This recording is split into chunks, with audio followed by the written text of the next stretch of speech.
Hello, YouTube. We are back 6 weeks later, or more. It has been a minute, but we are back with part 2, Vecna, Nest of the Eldritch Eye. I am Professor Claire, your DM, here once again with this wonderful group of very young and spry and astute players. HerbsRealm, who has taken on the role of Ollie the Rogue. TheWylds, our forever DM, who has taken on the role of Leo, the very fancy pants sorcerer. IsaacLove, who is playing Ioannes, the Barbarian, who has went through hell and back in the last session. And Azunti, our very own cheesehead, playing Halfdan the Cleric from the little-known Whisk on Sin. That part I remember. So we are back here in the dungeons. So if you are just joining us in part 1, our beloved and intrepid adventurers heard the wailing of mourning in the middle of the city of Neverwinter and found the body of one Delvin Fernhart lying dead in the middle of the street. His sister begging the party to find his killer and try to understand what led to his untimely demise. They followed the instruction of a desiccated eyeball and found a series of catacombs under the city in which they have been following it through. They encountered a water weird, which gave them a hell of a run for their money.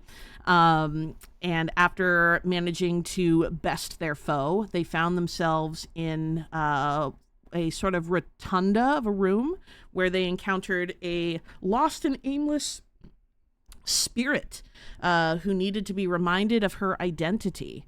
And after they did some searching around some of the tombs in the area, they discovered her identity, restored the name of Chanel Hallwinter to her, and she provided them some guidance on how to get through the catacombs, including that the path that they must take is a room that is full of zombies that they will need to find a way to get through to pursue the heart of this dungeon and try to uncover what mysteries lie within.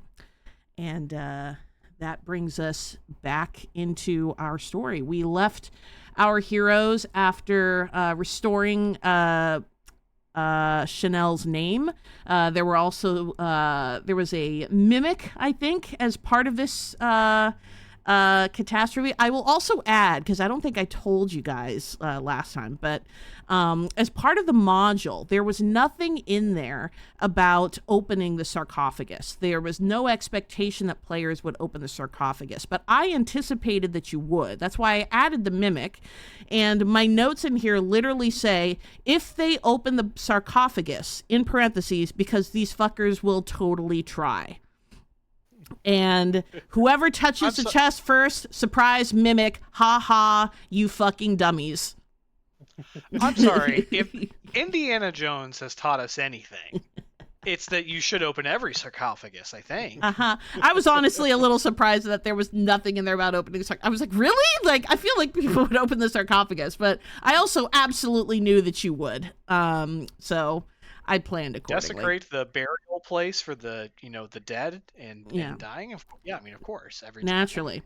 In fact, our very own Leo actually took the robes off of the mage and beloved wife of Chanel, and Chanel noticed, which was great.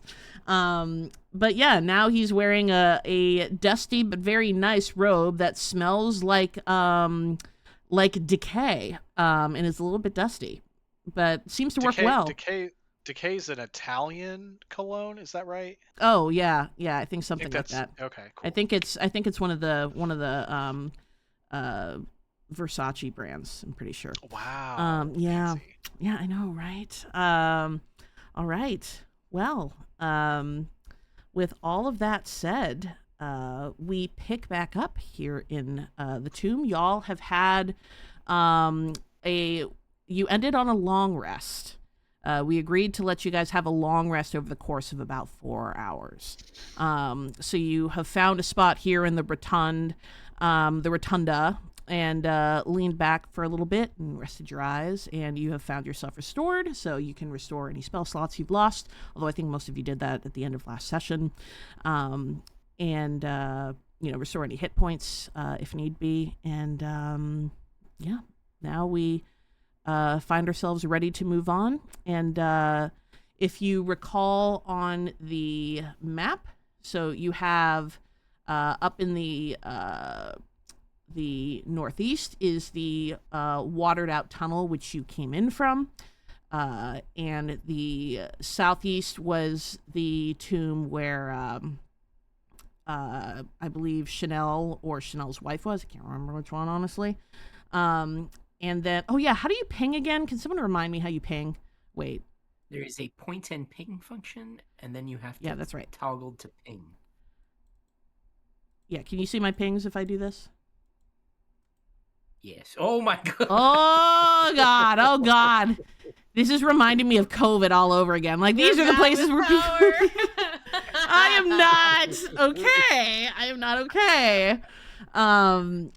It's, oh god. It gives me the... All right, everybody calm down. Jesus Christ. It's just me. God, you can write too. Oh my god. Why did I let you guys have instructions? Or permission? Butter? Oh. I said butter. Oh. But so yeah, here is where you came from. Down here was one of the tombs you salvaged. Here was one of the other tombs you salvaged, and then down here in the southwest is what you now know from Chanel is the path that you must take that is going to lead you past some zombies. So what would y'all like to do? Okay, someone, I forget who it was, but someone last time found a scroll of protect from good and evil. Yes, someone And whoever did. that is, I think we should probably... How long does that last? I don't remember off the top of my head. Let me check. Scroll of... Because if it's like a long-term activation thing, we might want to go ahead and do it now before we go into Zombie Town. Until the Trademark Zombie right. Town. Would you take me to Casting Zombie time. Town? One action. The range is touch. The target is only one willing creature, though, it looks like. Until the spell ends, one willing creature you touch is protected against certain types of creatures: aberrations, celestials, elementals, fae, fiends, and undead. Creatures of those types have disadvantage on attack rolls against the target. The target can't be charmed, frightened, or possessed. If the target is already charmed or frightened or possessed, the target has advantage on any new saving throw.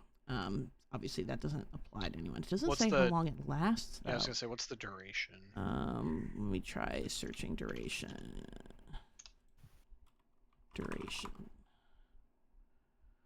Up to 10 minutes. Oh, okay. So, I mean, it's a decent time. The casting time is one action, so you can cast it pretty much instantaneously. So, yeah, you will need to decide amongst yourselves who will reap the benefits of the spell. Can we,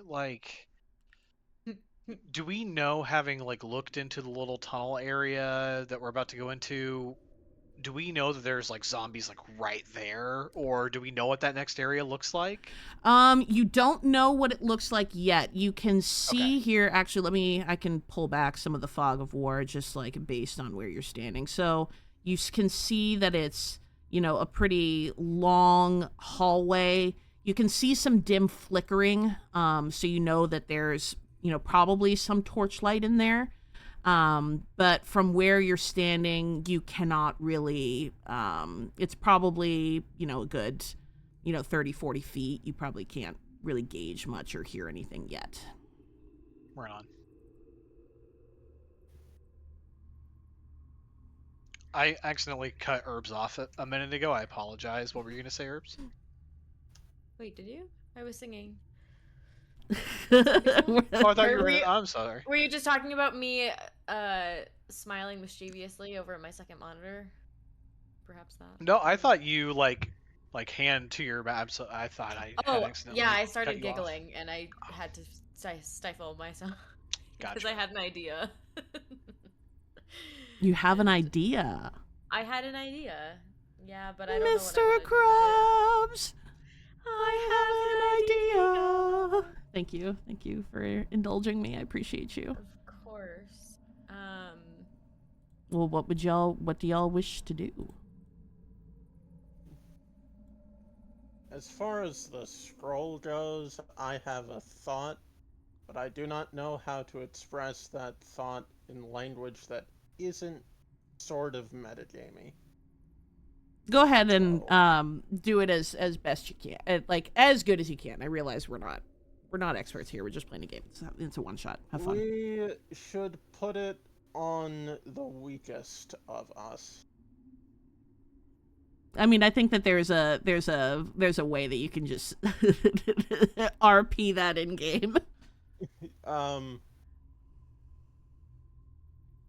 I can take some hits if we need to. Others of us may not be as able to. I would suggest we use this protection spell on whichever of us would be most vulnerable.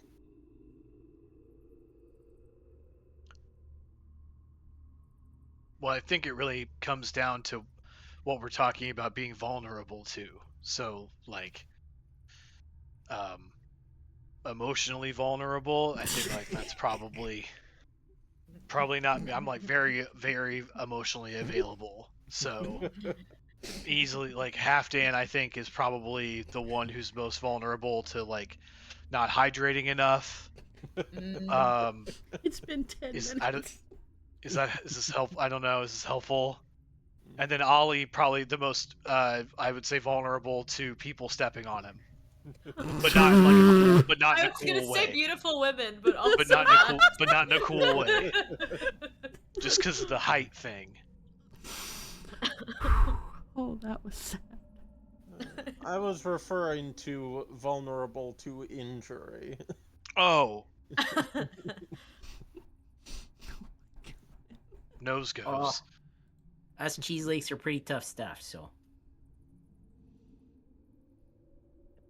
Okay. Maybe we should like get into it and then maybe decide once. All right, we're let's get into it.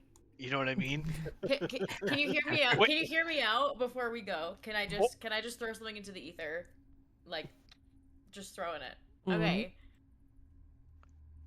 I have a disguise kit. Now, what if we walk into the zombies with our own zombie?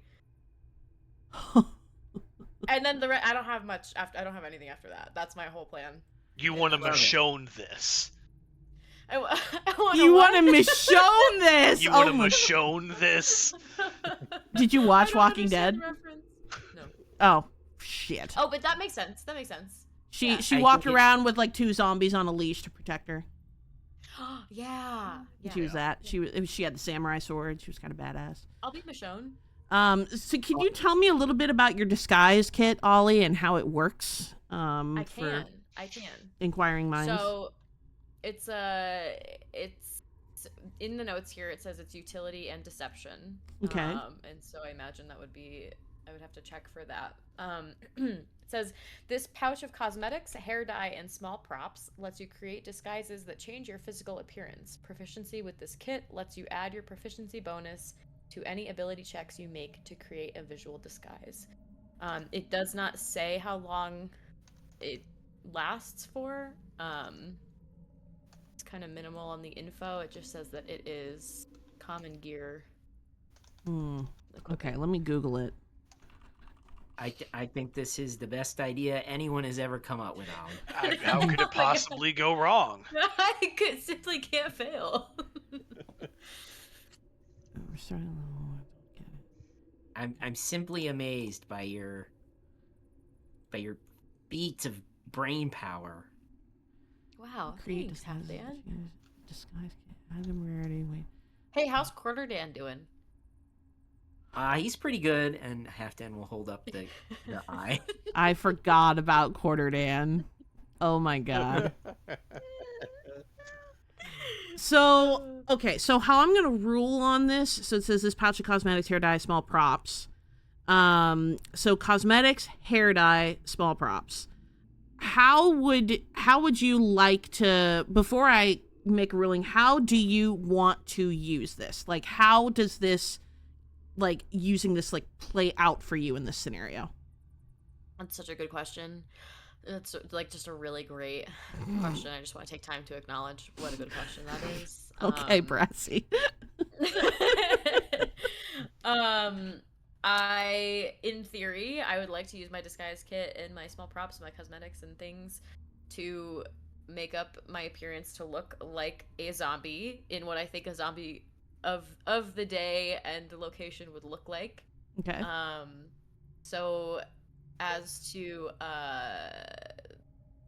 give the party an advantage on encountering these zombies, perhaps they will see one of their own and choose not to immediately attack. Maybe we could have a little conversation. Maybe we could just go on our merry way. One zombie group to another. So I love this. So here's what I'll say. You can dress yourself up to look like a zombie, but you only have enough for one person. You can only like dress up. So you would have to, you can do yourself, you can do someone else. It sounds like you want to do yourself. And if a zombie gets within, let's say 5 feet of you, you will have to roll a deception check to maintain the ruse. And every time you are approached by one, the DC is going to get gradually higher. Okay. I like that. Does that sound I fair? mean, I don't, but I do. Is what, yeah. You know what I mean? Because, you know, they've been, like, presumably you're kind of a different zombie than the other zombies that have been zombieing around there for some time. So, you know, it's going to be like, who's this broad? You know, and you're going to need to, like, you know, play that off. Freshly undead. That said, it's not really going to solve much for your party members. Well, we'll see about that, won't we? We will. I'm going to let you guys kind of like orchestrate this plan and how it's going to look. And then we can just kind of go. Right now you're in the hallway. I can see that Halfdan has made a little progress down the hall. So, you know, as Halfdan has made it maybe halfway down this hall, he starts hearing, and, you know, this is only Halfdan based on where he's looking. I realized I didn't set up any of my audio stuff. I'm just making sure that that'll have to do. Hold on. I'm just checking everything that I have said. I should have done this earlier. Just let me live. Okay, I totally forgot to do that before. So as Halfdan gets, you know, maybe within like, you know, 20 feet, then 15 feet, then 10 feet, he starts hearing shambling noises, the sound of you know, feet dragging against cobblestone, and the kind of like this guttural grunting and moaning sounds that oh my god, there's someone down there suffering from an asthma attack. Well, We have to help them. guys, I don't think these are zombies. I think they might be undead. I can deal with undead. Ollie is like scratching his head. He's like, well, he's like half applied, like his face is half applied with makeup, and he's like, well, what's the difference? I don't know. I've never met a zombie, but I have met undead, and the Merc Man, he's good at it. Wait, guys, do I sound like him? Oh yeah, that's Oh, really that so good? good. Is that pretty good? Okay. I take zombie, out rope from my backpack, and I'm gonna like tie a harness around Ollie so that if they get into trouble, we can like yank them back and like get them back to our group. Uh-huh. Love it. Okay. Well, that's certainly And then I Let's- hand let's try hand the rope to remind me how to pronounce Isaac's character's name. Ioannes. Ioannes. Yeah. Yeah, I hand the harness rope to Ioannes once I'm done tying it onto Ollie. This seems pretty foolproof to me. Should I go in first? You just suss it out, I see if mean, they. You're the one in the zombie makeup, so This is a perfect plan. What could Okay. I don't see how we can't possibly succeed. I mean, you just said that my impression was like totally on par. We have Spot the on. safety rope. I don't think anything could go wrong. You might throw in like a brains. I don't know though. That's just like some ad lib that I was Brains, thinking of. blah, blah, Yeah, like that. Oh god, it's like there's one in here with us. blah, blah. oh, Less God. less dry heave, more you're out of breath from running a marathon. And hungry. This is Oh, hurting that's my ridiculous. tailbone Wow. really bad. Oh God, I'm so hungry. Oh. I can't Nailed tell it. whether you're groaning or you're coming. I just 5% less pregnant, I would say. Yeah, There we go. amazing. Oh, I am so hungry for brains. Good. God. Oh my god, there's an undead in front of us. No Halfdan. That's Ollie. That's Ollie. Oh, okay, hold on. You really gave me a fright. That's good. That means it's working. I'm very. What is Halfdan's intelligence score? I'm just very curious. I hope it's low. I I hope really, it's so please low. tell me it's low. It's an 8. Yay! Okay, cool. This all works. This all works. Wow. He's very wise but very stupid is kind of what I'm gonna glean from this. I'm sure his wisdom is better. Okay. So are you proceeding then, Ollie? I am. Do you Into the room? Yeah. Yes. Ollie's gonna like shake off the nerves and. So, as you It's a little enter this ghosty. room, let me kind of move it up so it can be seen on my end. What was once and only Ollie is seeing this right now, was once a serene crypt now lies in utter ruin.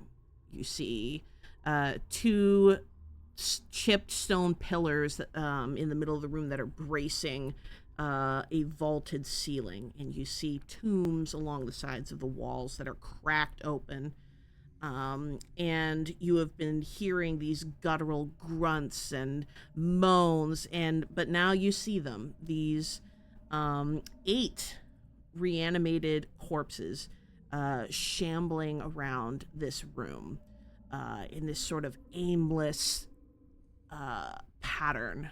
They don't even seem to acknowledge each other as they sort of drag themselves and make these continued noises from all around the room. And you can just make out the decay and the rot in skin that is almost falling off of these undead in the torchlight. But their eyes, or what's left of them, seem to gleam in this sort of eerie way whenever the torchlight hits them just right. So, what would you like to do?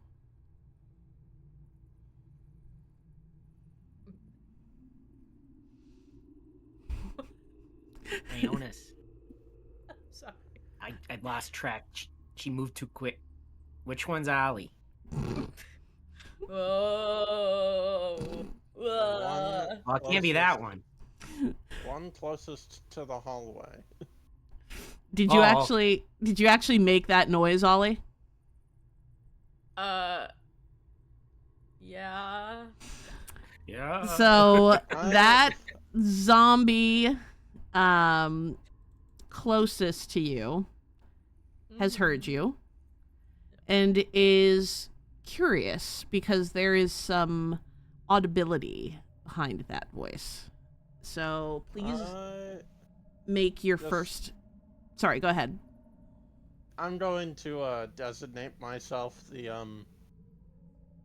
the leash holder, the emergency harness holder. Yeah. Okay. I handed it to you. All right. Just in case. So you're holding the rope that's attached to Ollie? Yes. Okay. Did we determine how long this rope is, by the way, just for... Yeah, how long's the rope, Mr. It is Liam? 50 feet. 50 feet, okay.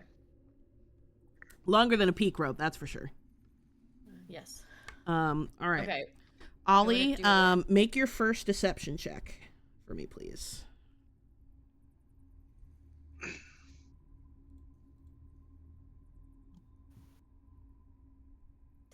Dirty 20. Dirty 20. Okay. This zombie had heard that noise you made and for a moment briefly shuffled towards you. It doesn't really look at you. But it sort of just stands in your presence for just a moment before continuing its shuffle onwards through the room. Okay. Ollie is trying not to make a terrible face at the smell of the breath of that zombie, given that sound that it just made. It is very atrocious. He's resisting the urge to dry heave in this space. Yeah. As was the critique for his zombie noises earlier. Mm-hmm. And he kind of like looks at the movements and he kind of like sticks one of his legs out to the side a little bit and like hunches his body over to try and get into the correct form. And he's gonna sort of shuffle, slink his way very awkwardly to this back wall, and his plan is to sort of go along the wall if he can. Make a performance check. Oh dear. Yes, Leo. That's also a dirty 20. Wow. Wow. Great roll. Okay. You successfully managed to drag yourself.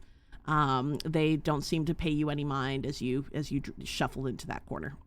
Go ahead, Wilds. My question is, you had said that the one zombie that used to be closest to Ollie kind of like got in their space and then they like shambled off. Do they move at all on the mishap? So let's say, whoops, why can't I move him? Oh, why can't I move him? There we go. Yeah, say he moved like maybe slightly down. I'm helping. Yeah, thank you for helping. There we go. Okay. I am surprised with this group, considering there is a pen tool in this, that we have not met the TTP statistic yet.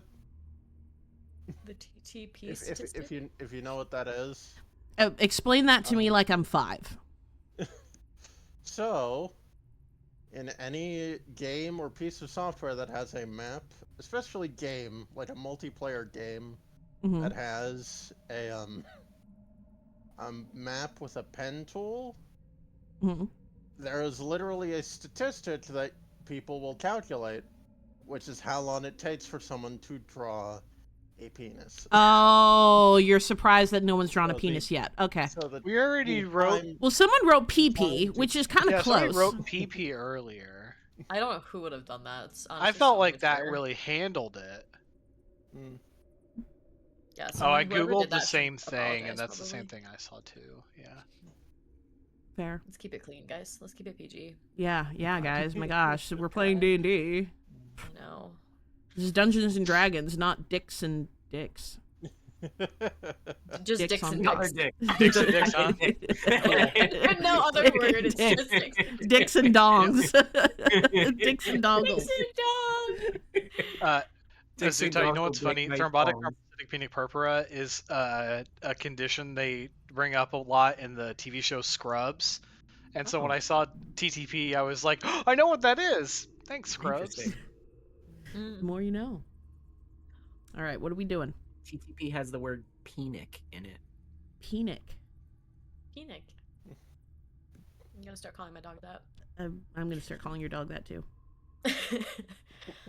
Well, I'm assuming it's I don't know. We should have probably coordinated before I just Before you meandered just on kind of this, like, now you're sort of in here. Okay, I'm in here because I was like, oh, I'm waiting for everyone else to move, and then I'm like, oh, zombies though. I look Yeah. like a zombie. They can't just waltz in. Yes, this was a great Okay. plan, but we didn't. We don't really know what the rest of your group is gonna do here because like two humans that walk in, they're gonna be like, you know. Will they sniff their human brains? Will they know? Will they know by looking at them? They will sense them pretty quickly as soon as they walk in. They're not Okay. blind. Also, Okay. especially since we presumably wouldn't be doing the zombie performance. Yeah. True. Okay. Ollie, you just gotta figure out like what's all in this room and how to get out of it without us Okay. getting zombie murdered. Yeah. Claire, can Um, you tell me what I can see? I know you mentioned the pillars in Yes. the middle. What So else can you I see in you this see the room? pillars in the room, and then along the sides of each of the walls, you see these crypts along the walls. Okay. Presumably these zombies were once in those crypts. You can see the various names, or that are some of them legible, some of them not really legible. Torches also kind of along these walls, and then on the south side of the room, which would be, I guess, the southeast side of the room, you can see that there is the entrance to another corridor down that way. Okay. All right. Then I think in the beginning. Thank you. I think in the beginning I was just looking at the map. I was gonna go to the whatever the left is. I don't do maps or math, and fair. so I think I'm gonna pivot my strategy slightly to start moving downward. Okay. Oh, I forget now how to move my character. Oh, I got him. Got him. All right, so I'm gonna start moving this way. Make another performance check. The Okay, the sure. that because you're still moving. I'm not gonna Every for the time I move. performance. Yeah, for the performance check, I'm not gonna increase the difficulty each time. But if you But every move time and I then move. pause and then move again, I'm gonna make you redo that check. That's fine. That's Okay. fine. So yeah, Okay. performance. That was a 19. Okay, you're fine. They Okay. are not paying attention to you. Okay. Let me just double check my movement. I want to say it's whatever the standard is. What, 30 feet per? That Per sounds right. turn, I'm assuming you're gonna be 30 feet, but we're also not in Okay. combat, so you don't necessarily have to think about it in Okay. how much. And at this 'Cause I point, would- we'll say during the time that this has happened, Mm-hmm. here's kind of how they are now. Okay. So Situated. if I'm trying to move, what is the best for gameplay purposes? What is the best way should I try to just shuffle in one shot? Should I continue to move and pause to be realistic to the scenario? You know what, that's a good point.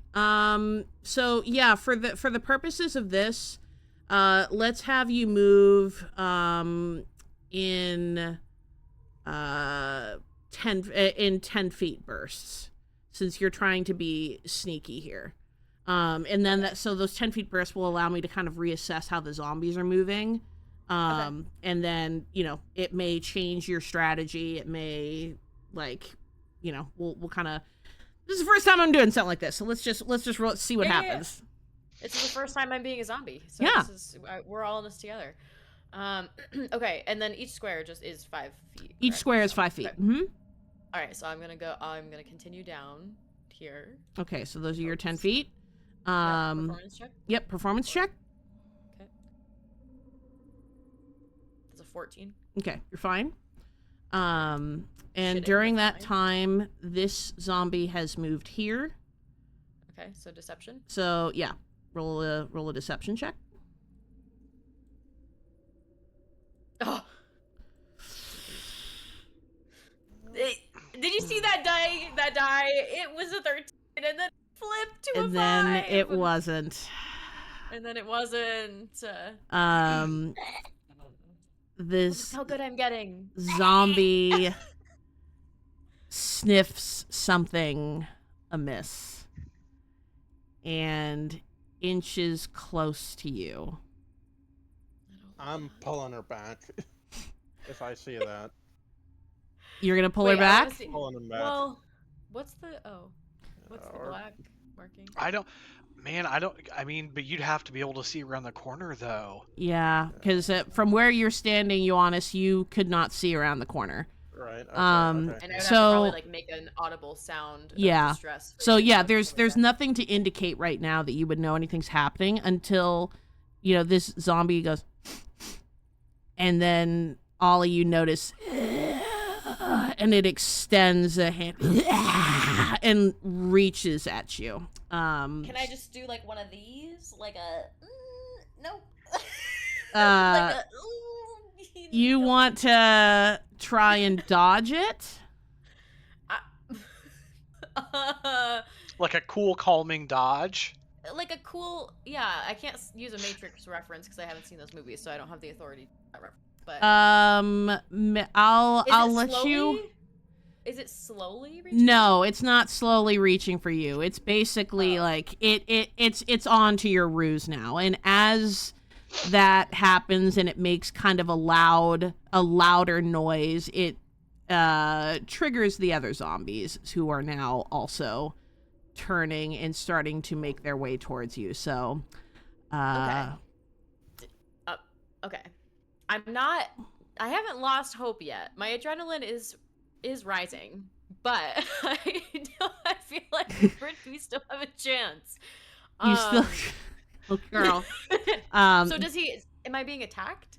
You are being. I'm going to let you make a dexterity save or a dexterity check here, and that's going to determine. So it has reached for you, so you can use dexterity to decide if you're gonna dodge it or not, and depending on that is how and when we're gonna roll initiative.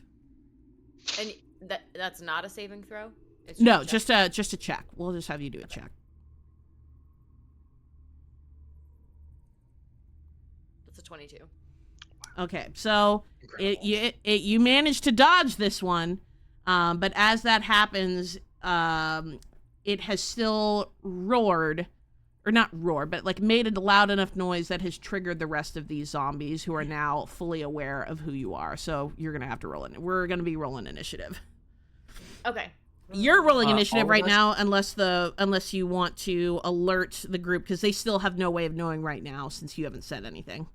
But we are not rolling initiative. You do not need to yet, unless you would like to enter combat. Unless Ollie indicates that it's time to enter combat. Okay, yeah. I'm gonna reach around and I'm gonna give a big old tug on A big old tug. You're gonna reach around and give a tug, huh? Uh-huh. That was as intended, right? I'm gonna reach around and give a big old tug on that rope. Okay. It's like in like a 1, 2, 3, like, hey, shit's happening. But okay. But then I suppose it's up to you if that signals them to try and yank me out of there or to Can come I in. can I ask why not just say it? Like why not just I mean it's already bad, right? You're Like right. yelling Yeah. help isn't gonna make it worse. And you have also all at this Could point- be tugging a while. Yeah. You've also heard the other zombies are like getting a little riled up at this point, so you would imagine that something is up. Okay, I'll just erase that from your memory. Blink, you don't remember that. I'm just gonna say, guys, this is not going as planned. And his voice cracks in like a very young man way. This isn't Okay. go. I mean, it was good while it lasted, Erica. It was good while it lasted. I can't believe we made it as far as we did. Yeah. Honestly, Honestly. that could have been a lot worse for you, buddy. So, all right, I'm gonna go ahead and roll for 8 zombies. Well, I'll let you guys roll first, and then I'll get the zombies in here. So, It's a big 14 for old Leo. okay, so 14, so 12 for Halfdan, 19 for Ollie. So Ollie, And I'm going to go get a beverage very quickly while Yep, you roll go for it. initiatives. go for it. And then Leo. What's your roll, Isaac, for initiative? 21. 21. Okay, so you're gonna go first.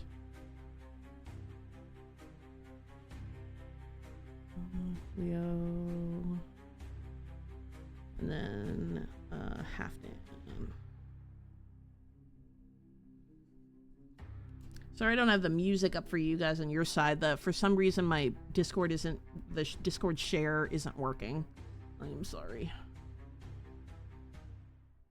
Actually, let me try one thing and see if it'll work. If I turn that off, can I then share my screen? Nope. Okay, I tried.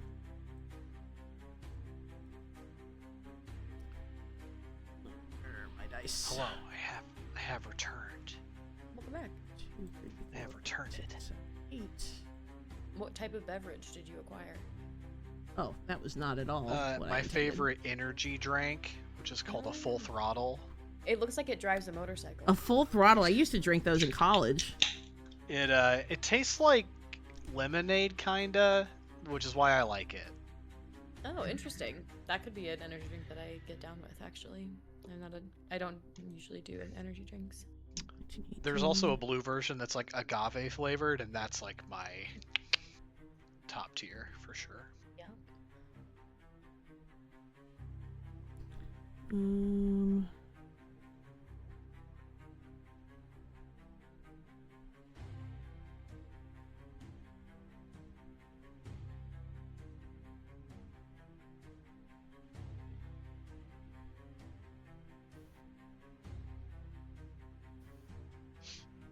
So Claire, you liked my custom intro sound that I made? yes, I still need to add that, but yes, it gave me a right excited. chuckle. It gave me a right chuckle. Can't wait to see it. I mean, Yeah, here. it's good. It's good. Okay, so Can I ask a quick question? yeah, of course. For anybody in anybody who knows, because I keep rereading this part of my sneak attack, and I will not sink into my brain. So I can do an extra 1d6 damage to one creature I hit with an attack if I have advantage. Then it says I don't need advantage if another enemy of the target is within 5 feet of it, comma. That enemy isn't incapacitated, comma, and you don't have disadvantage on the attack roll. And I'm reading all of those words, and none of them are staying in my brain, so I don't know what that means. You're cutting out. Yeah, we're Yeah. losing your voice a little. Oh, damn So it. basically, if you have advantage, you get sneak attack. Also, it should be 2d6, I think, at level 3. Now? You're right. Yeah, it was just the base description, but it does say damage 2d6. And then the other way you can trigger sneak attack base is if basically your ally is up and next to the enemy, and Okay. then you also don't have disadvantage. Okay. But those two things have to be true at the same time. No. All three. Oh no, those are two different ways to get sneak attack. So either you have advantage, Right. Period. Is one. Yep. or all the other things together. Okay. What are the 3 of the second group? So it's my ally is up next to it. I don't have disadvantage. And what's the third thing? And So the ally is if- up and is next to it. Are the two, Oh, okay. two of those two things. Okay. Oh, okay. I see. The enemy, if somebody were prone or whatever, it would not work. If they were, yeah. If you have an ally that is in melee range with your enemy, if that enemy is conscious and fighting, and And if your you ally. yourself do not have disadvantage, Okay. those 3 work together to get sneak attack version 2. They can be prone, though. They Just can not be incapacitated. Okay. They just have to be Okay. conscious. They can't be incapacitated. Gotcha. Okay. Okay. Thank you. That makes a lot more sense. Am I still cutting out? Because I can hop out and back into. Okay. Sounds good. No, you are fine. Also, for Okay. whatever reason, Ioannes, can you roll your I don't know how to move you in the initiative order in this. Well, go ahead and go first. We'll worry about it later. Go ahead and do your thing. Okay. I think I am going to go with my originally stated intention of trying to pull Ollie out. All right, you're gonna try to pull Ollie out. Then trying to think.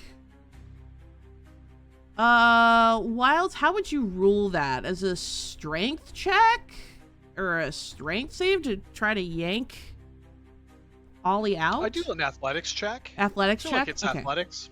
Okay. Yeah. Yeah. Why don't you roll an athletics check then, Ioannes?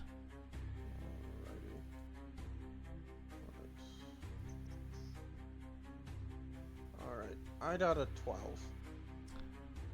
Okay, so I will say on a 12, you are successful on yanking Ollie to about here. And I realized my mic was muted while I was asking my question. Naturally, I'm what's so up? good at this. I just wanted to double check. Like, I don't get a say, right? Because it's not. You don't my get a turn. what? Like a say in. Oh, if you like- want to be yanked? We don't have to phrase it like that.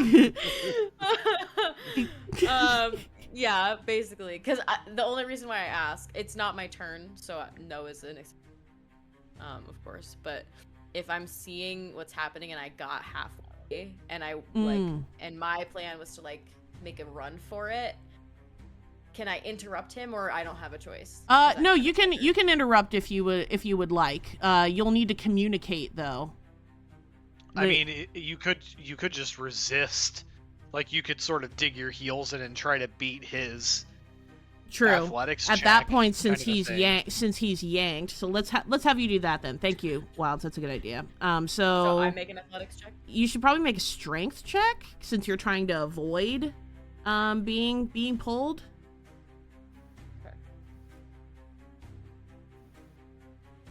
It's just a Yeah, five. nope. So You're he's getting I'm just yanked. a little guy. You're just a little Wrong. guy. Okay. So you're yanked me. up here. Okay. But if you want to communicate to not be yanked further, now would be a good time to say, "Don't yank me anymore." As he's like flying through the air, he's just doing like a wait, and he's just like going with the force. Wait. His tiny little body is just flying. Wait, I was almost there. And it's not super clear or concise. He's just like yelling a lot of things in the air as he gets yeeted and yoinked. For our viewers, pauldrons, that one can fly. Wow. I love Halfdan. Okay, well, anything else you wanted to do on your turn, Ioannes? Still got plenty of movement. Yes, I do. I suppose on hearing the wait, I will, instead of trying to pull him back further, I will move into the room Okay. to back them up. All right. And that's your turn? Yep, that's my turn. Okay. Ollie, it is your turn. You're muted. I am. You know what? It's actually for the best. We're not even gonna talk about what I just said. Okay. Okay. So, Ollie. Oop, that's not what I wanted to do. Ollie is. He's not currently engaged with any of this. Ollie is not currently in direct combat. No. Okay. I'm going to try to like make a run at least as far as I can get along this wall, this side wall, because when he got to like whatever area he was before, can I make the assumption that he saw this opening from there? Yeah, he would have seen the opening. Okay. I will say though, you know, if you're gonna go down that way, you will probably, if you're trying to pass this guy here, you're gonna hit an opportunity attack. So just keep that in mind. Ooh, I hate that for us. Okay. And probably from this one down here too. They're both very close. Are you sure? Am I sure? Yes. I'm just kidding. Wow. What She an really What said. an amazing question. She really said. Are you Ready to be sure? taking an opportunity attack right now. Question usually Yeah. does not You know what? go I've that changed my direction. mind. Now everybody's just attacking Ollie. Yeah, I'm kidding. Okay. I am. Okay. I want to. There's so many. There's so many of them. Tip. You can use your action to do what's called disengaging. That Mhm. will allow you to avoid those opportunity attacks. That is if you do true. wanna Yeah. make a run You are a for it. rogue, so you have disengage. Oh well, then plan A. Plan A. So I'm gonna make a run for this. Yeah. But Okay. well, yeah, and then okay, great. I'm counting squares. Hang on. 5, 10, 15. Is it 20, 25 or 30? Like it should probably match. match So up. yeah, each square is 5.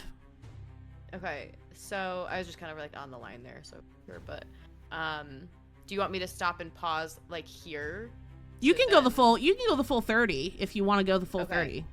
So you're gonna It's end like right an there. opportunity attack you if you've used disengage. Yeah, if you've used disengage, then yeah, it won't trigger. Okay, so then I say that to start. I say that I am disengaging and then I run. Yes. Mhm. Yep. And then I'm all like, Yep. okay. So alright, you're just well, Ollie is just yeah. zooming and like just kind of gets down, does that Naruto run, and Great. you know a few zombies try to claw at you, and you just not today. pew pew pew. Yeah. Pew. Okay. And you make your way past, and you have found yourself then, yes, at the foot or at the threshold of this corridor. Okay. Anything else you'd like to do on your turn? No, because I don't have an action. Oh. Wait. No. Okay. Then we will move on to Leo. Okay. I am going to move 5, 10, 15, 20. Yeah, let's get right to the mouth of the tunnel. And then I am going to look at whichever zombie. Yeah, zombie H Okay. down at the bottom, who's right next to Ollie. Okay. And I am going to cast Crown of Madness. Okay. Can you tell me a little One- bit about Crown of Madness? One humanoid of your choice that you can see within range must succeed on a wisdom saving throw or become charmed by me for the duration. Okay. While the target is charmed in this way, a twisted crown of jagged iron appears on their head and a madness glows in their eyes. Fucking metal. Hmm. The charmed target must use its action before moving on each of its turns to make a melee attack against a creature other than itself that you mentally choose. The target can act normally on its turn if you choose no creature or if none are within its reach. Okay. On your subsequent turns, you must use your action to maintain control over the target, or the spell ends. In other words, it's a concentration spell. Sure. Okay. So you have to roll a whiz save, Okay. and your save DC for that is 13. Okay. Let's give it a roll. Please fail. It's a 12. It fails. Yeah. So it is now charmed, which means it will I guess do your bidding. Whatever you choose. So I'm just gonna have it, or I guess it's technically on its Yeah, turn. on its turn. So okay, so Yeah. then anything else you'd like to do on your turn, and then when we get to Zombie H, we'll I'm just gonna move 5 more feet up this way and be next to my bodyguard, and then we're good. Okay. Sounds good. Is there any way for me to add status effects on these zombies? I put a little red ring around him. Oh, okay, perfect. That's super helpful. Thank you. All right, so you've moved around there. Anything else you're doing on your turn? I'm gonna bonus action cast Mage Armor. Okay. And that Boom, gives I did you bonus AC of... Bonus AC. Adds +2? Yeah, so I have 15 now. Oh, okay. It's literally right there on the It's screen. 13 plus your dex mod. Got it. Okay. So, right. You're up to 15. Good. All right. Well, then that puts us at Mr. Halfdan. You see Halfdan point at Ioannes, and then like move his finger down the hallway to where he is, and then back out, and then down to where Ollie is, and see where the rope ends, and he gets this look of recognition. He gives a thumbs up. He comes out. Oh, no. You I'm were so still scared. confused about Figure out which one. she was a zombie? Or he was a zombie, I should say? Oh my god. Halfdan is a treasure. Beautiful. And you see him actually reach in his bag, and he pulls out a censer. A censer is the like religious smoke thing Mhm. that people have, except rather than like a little brass thing, it's a skull, Okay. Okay. and and smoke is coming from the eye sockets and things. Oh, creepy. And Halfdan says, "By the power of the wet, cool guy, run away!" And I'm going to use my channel divinity. Oh, my God. The wet, cool guy? What cool. Yeah, the cool wet guy. The Kool-Aid Man? No, he's cool and he's wet. The Kool-Aid Leviathan? Man. Poseidon. I don't know, man. Your mom. I'm not in the right voice. Hold on. So turn undead. The Turn mother undead. of waves. Can you tell me what Turn Undead does? So every zombie within 30 feet, which I think is everyone. Not Sure. quite. Let me get closer. But I would say. Every zombie within 30 feet outside of Ollie. Okay. Outside Oh, of... Ollie. Is that something you can like specify? You're not actually a You're zombie. not actually undead, so You're it right. wouldn't affect you anyway. I'm committed to the bit. So Yeah. sorry. Yep, it would affect all of them. Just double checked. Has to make a wisdom saving throw DC 12. Okay. If they fail, they are turned for a minute. Okay. What does turned or until mean? they take damage. Okay. what? What does turned mean exactly? A turned creature has to spend all of its turns either A, moving as far away from me as possible, or B, taking the dodge action if they can't. Okay. All right, cool. So they all need to make wisdom. My question is how this is going to affect Zombie H that is already charmed by... I don't actually know. Well, we'll find out when we get to that zombie. Let's do the save on... So I hope he zombie... just passes so we don't have to deal with it. Zombie A will save. Zombie B fails. So if you can actually highlight the zombies that fail, that would be really helpful for me. Zombie C also fails. Zombie D will succeed with a natural 20. Wow. Zombie E will fail with a natural 1. Damn. Zombie F will fail. Zombie G will also fail. It's a gangster zombie. Zombie H, I'm going to rule, unless anyone has qualms, I'm going to rule that this is going to override the charm effect. If it fails. If it saves, then it will remain charmed. Okay. Does that sound good? That sounds good. Yeah. All right. And it does save, so it will not turn, but it will remain charmed. And that actually works. It'll stay red, so that we don't forget that. So All those 5, during their turn, until they either take damage or a full minute passes, they can't do anything but run away from me or dodge if they can't run further. Okay. All right. Sounds good. Anything else you'd like to do? I think that is a full action. I think so too. Yes, it is. So no, that is my turn. All right. I invoke the powers of my cool wet god.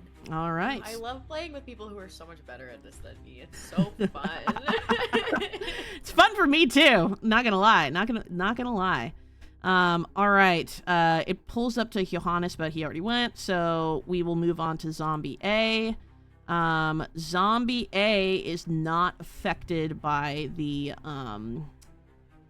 that attack. So Power of the Merc Master. whatever it was you just said. So it is going to oops. My token grab. 5, 10. It is going to get up all in Halfdan's business. And it is going to do a slam attack. So it is just going to take a big ol' swipe at you. It's unkind. And that is a 17, which I don't think hits you. It does, because I have taken out my sensor to use Turn Undead, which means I am not currently using my shield. So it does hit me. Oh, okay. All right. Well, then that hits. So that will be 2 points of bludgeoning damage. You got it. I wonder if there's a way to target it within this, but maybe not. Either way, so 2 points of damage. Let me see if it can do.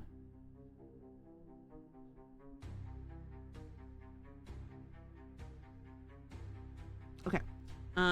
Then that will be its turn. Zombie B is just trying to get the hell away from you. So it is going to use its turn to go over here. And that will be the end of its turn. Zombie C, I believe, is also just trying to get away from you. So 5, 10, 15. It's just down here at the end of this hall. Zombie D, I don't believe, is affected. So it is going to shamble up 5, 10, 15, 20. So it is going to also take a swipe at you, brother. Since you're the closest thing to it. Oops, I pressed the wrong button. My bad. And that is another 17 to hit. All right. And it's gonna hit you for 3 bludgeoning damage. All right. Thank you. And that will be Zombie D's turn. Zombie D's nuts. Got him. Got him. Zombie E is just trying to get the hell away. So he is moving over here. Zombie F. Where is Zombie F? Also just trying to get out of dodge. But he was right up in your business. Would you like to use an opportunity attack as he tries to flee from you? No. No. Because if they take damage, it That's right. breaks the turning. Okay, so he is just going to again also end up against this wall. Zombie G is just trying to flee. And that brings us to Zombie H. Remind me again, Wilds, what it's just trying to get away from you, right? But it's not necessarily. No, I get to basically control Oh, that's right. it. You control what it does. My bad. Yeah.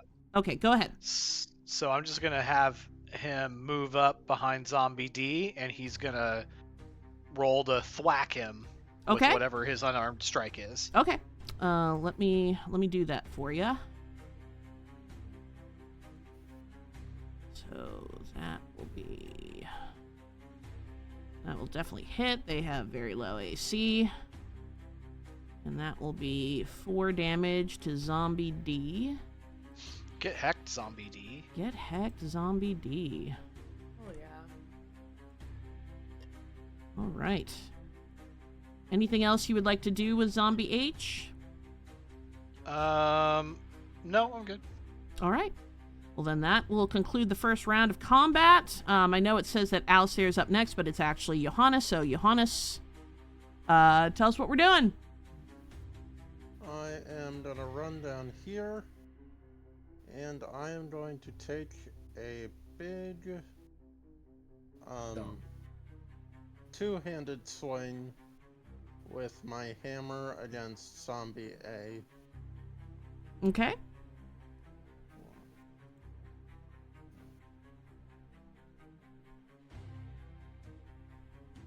That is a natural 20. Well, that definitely hits. Plus your crit. Alright, so...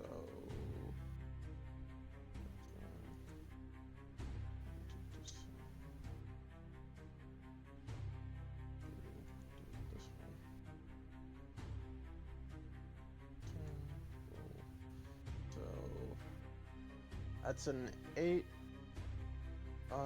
plus 3, so that's 11. Forget, is it double for crit, or is it an additional D8, or an additional damage dice? I don't know. Do you know, Wilds? I always house rule it that you can either roll, like, you just double your damage, or if you prefer, you roll double dice. Really, either way is That's fine. right. That's what you did last. So yeah, I will actually utilize that same house rule. So double damage or double dice, whatever you want, Ioannes. I'm gonna do double damage for 22. 22. Love that. In one fell swoop, you absolutely wreck this zombie, and Zombie A is off the map. Just one hit with your hammer just completely crushes it into a pile of bones and dust. And Zombie A is no more. Anything else you'd like to do on your turn?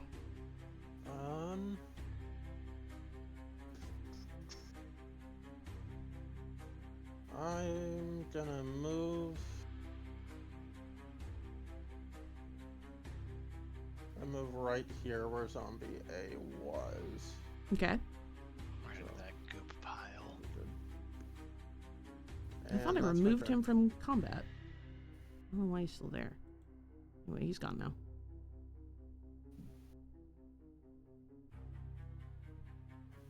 Alright, that's my turn. Alright. Oops. I totally... My bad. Alistair, Ollie, what are you doing? Yeah. Okay. So Ollie was making a run for it and saw this commotion happening and all his friends doing really awesome stuff to kill these zombies and make them run away. So he kind of like spins around and is like taking stock of the scene, and the zombies that were very near and threatening to him have dispersed. So I think I would like to try... I'm just trying to math. I think I'm going to move him 5, 10, I don't know, 15. Will that give me I would like to sneak attack Zombie D, whoever's right next to Halfdan. Zombie D? Yeah, as long as I think that's a clear path. So, my short bow. Oh. Does a 10 hit? 10 does hit, yes. Fuck yeah! Okay. And the 2d. Oh, hold on. Do I? So that's your sneak attack. That's your sneak attack. You'll also that's sneak attack damage, and then there's also regular damage. You add regular damage to that. Should we just not count that last roll then, or it doesn't matter, it's just all added together? Just yeah, and then added together. So that's 12 damage then. So that's 12 damage to Zombie D.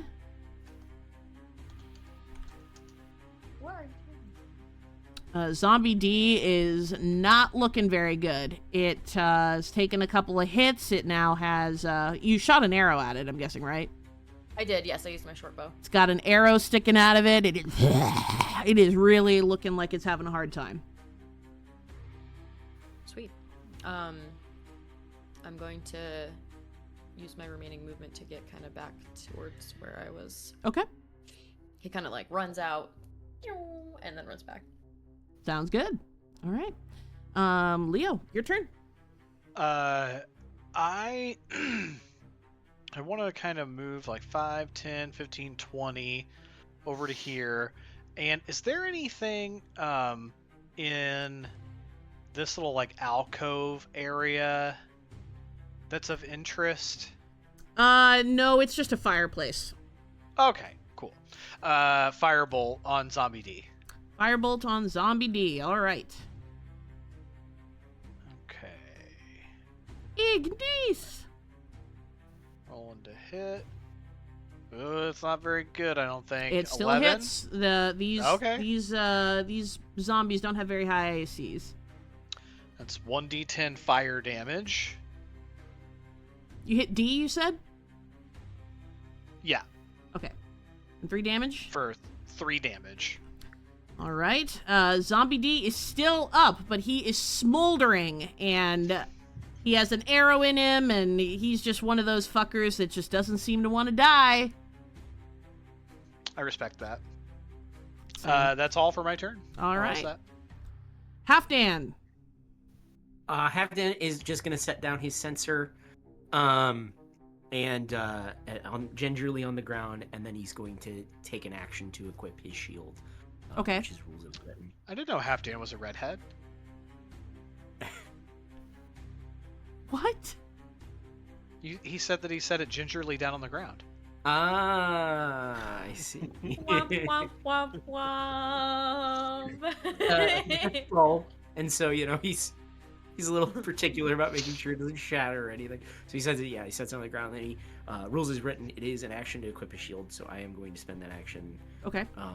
And that'll be what I do for my turn. Okay. No movement? Just gonna stay where you are? No, I'm happy where I'm at. All right. I will send out a small. Actually, you know what? No, I'm not gonna move. But I am gonna send out a small quip. I'm going to say, "Heh, you missed me with your arrow. You got your bud."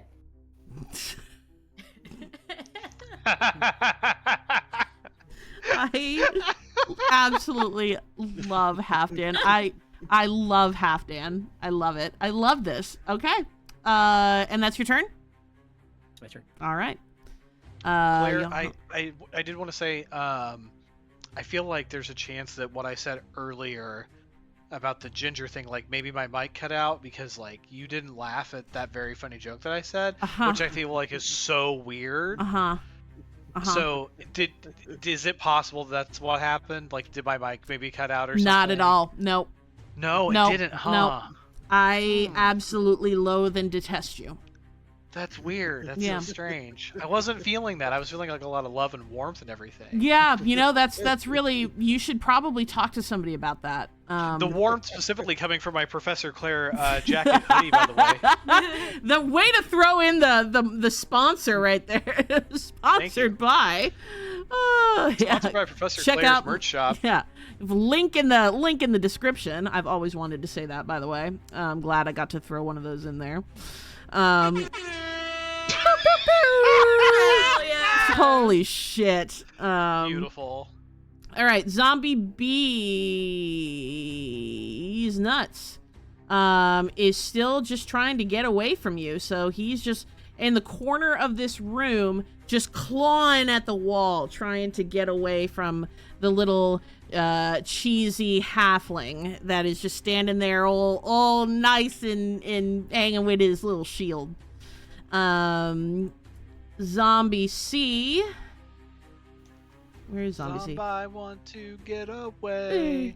I wanna fly. Is going to basically like collide with Zombie G and run, and is trying to go down this hallway to exit the area. And Ollie is going to get an opportunity attack on this if Ollie wants to. I want to. He wants to. What do I do? Just make a just like a like a just an attack. Yeah. I'm gonna use my dagger for that. Okay. It's a 5. It's a 5, so it does not hit. The But fucking rogue isn't fast enough to grab him on the way.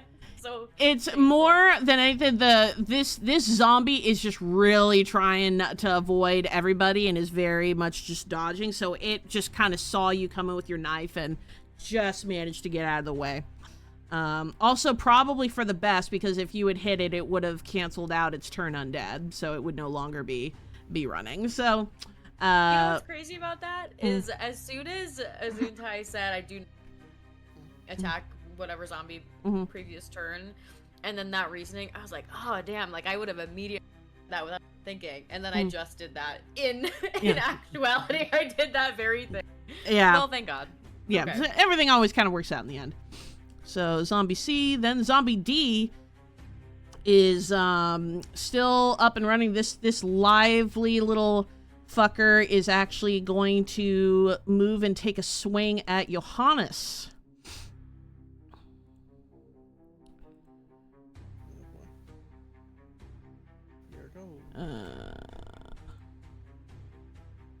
And that is a 10 to hit. Does not hit. Does not hit. So this smoldering, highly injured zombie just kind of flailing really at nowhere, and maybe like sort of just like hits the front of your chest, but like it just kind of bounces off. It doesn't really do anything to you. And just sort of stands there like, and that will be its turn. Zombie E, I can't see it on the map, is just gonna run down here 5, 10, 15, 20, 25, 30.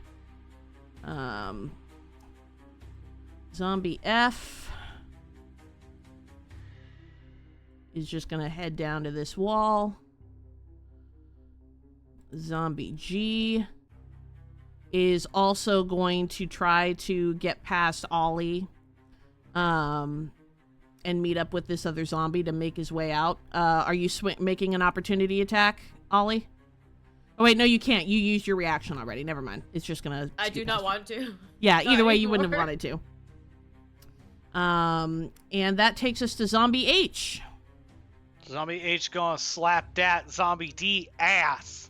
All right. Yeah. Pop that booty. Let's see here. So he's gonna take a swing at his buddy, and that is a 12, so that's definitely gonna hit. Hell yeah. And that hits for 4 damage. But something that I forgot is that these zombies have undead fortitude. I'm not gonna worry about the one that already died. But if damage reduces a zombie to 0 hit points, it must make a Constitution saving throw with a DC of 5 plus the damage taken.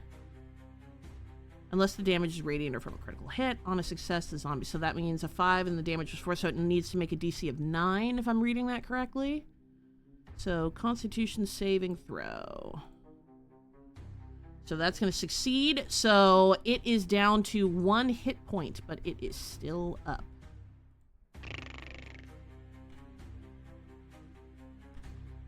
Oops. And then I'm just gonna have Zombie H chase after the other zombies. Okay.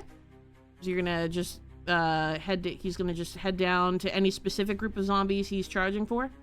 The ones that are headed toward the hallway. Okay. So then Zombie H is just gonna make his way over to these guys here. Alright, cool. And that brings us back up to the top of the initiative with Ioannes. I'm gonna try whacking Zombie D up here. You're gonna try what? Another hitting Zombie D. Okay. I'm attacking Zombie D. Go for it.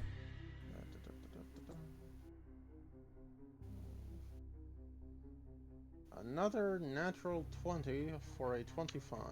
Let's just go ahead and Wow. say that he's dead. How about we just say that he's dead? Cool. So Smithereens. Zombie D is removed from combat. He has been absolutely pulverized. Nice. Anything else you'd like to do on this turn? I'm gonna move 5, 10, 15, 20 down here, Okay. and that's my turn. All right. Ollie, what we doing? What are we doing? I guess. Ooh, Ollie is not. Ollie is more of like a throw me in as the distraction first. Don't let me lead the combat party first. But I don't want to. I guess can I be following the zombies that are like fleeing into that hallway? Or am You I can kind of follow them restricted if you to this want. space? Okay.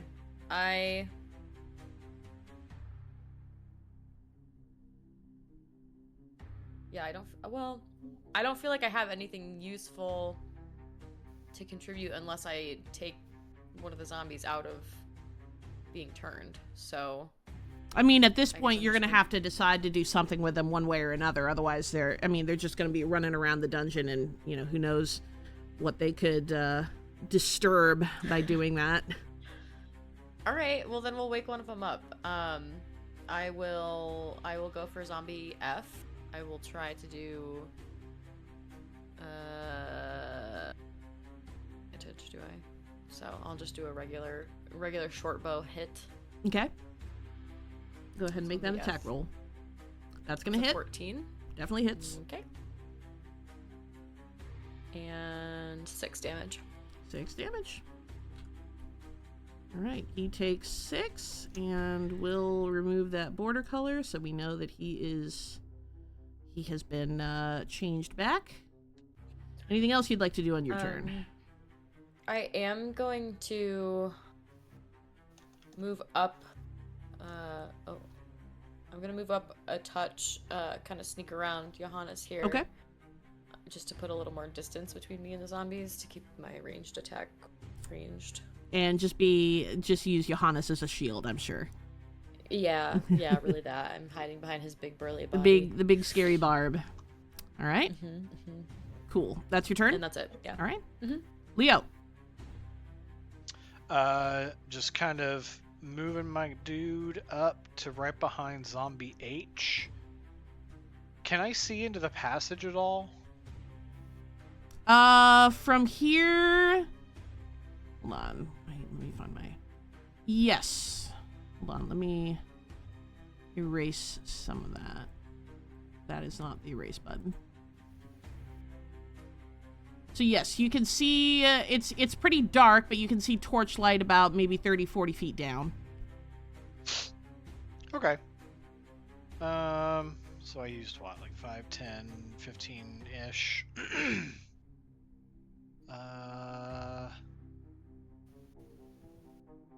How long are they turned for? 1 minute.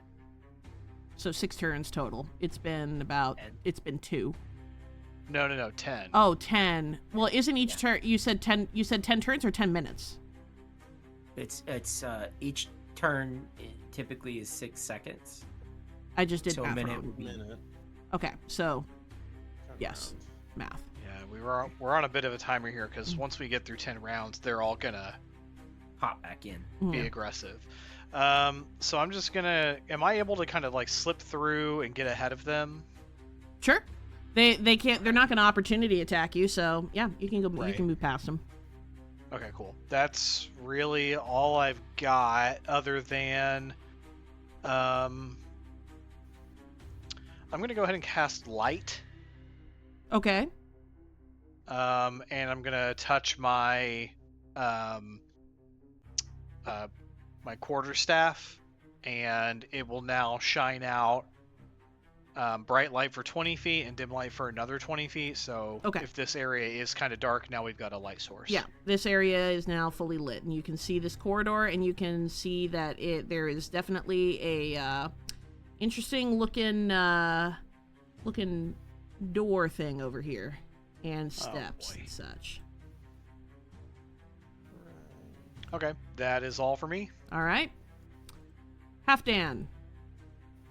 Halfdan will start running down the room and say, "I don't know which one of you is Ollie, but get away from him." And he'll come up to this zombie and he'll be like, "What's the name of my eyeball?" Quarter Dan! Okay, you're the real Ollie. Holy Ollie's just so shit. flustered by all the combat and the zombie and failing. And he's just like screaming answer.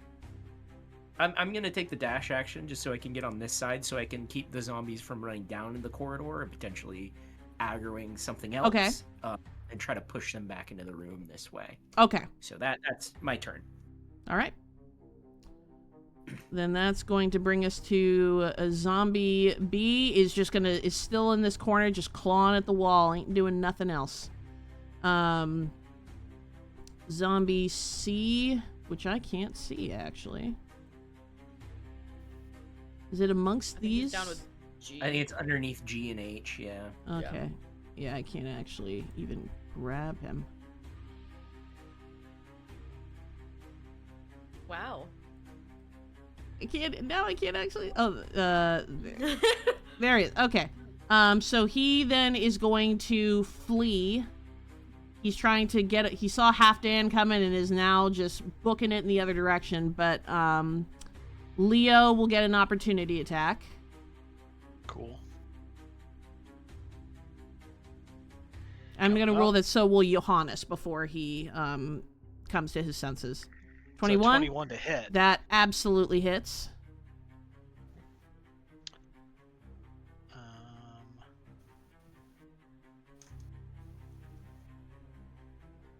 Okay, 4 damage. 4 damage.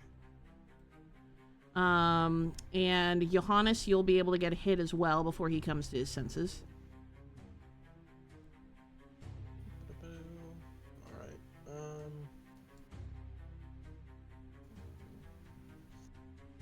Oh, I wasn't supposed to hit him. I mean, at this point, I forgot. it's fine. Yeah, we've taken out the ones that weren't CC'd. Having just a couple of them active at a time is ideal, honestly. Manageable. Yeah. That was a 12 to hit. 12 hits. Alright.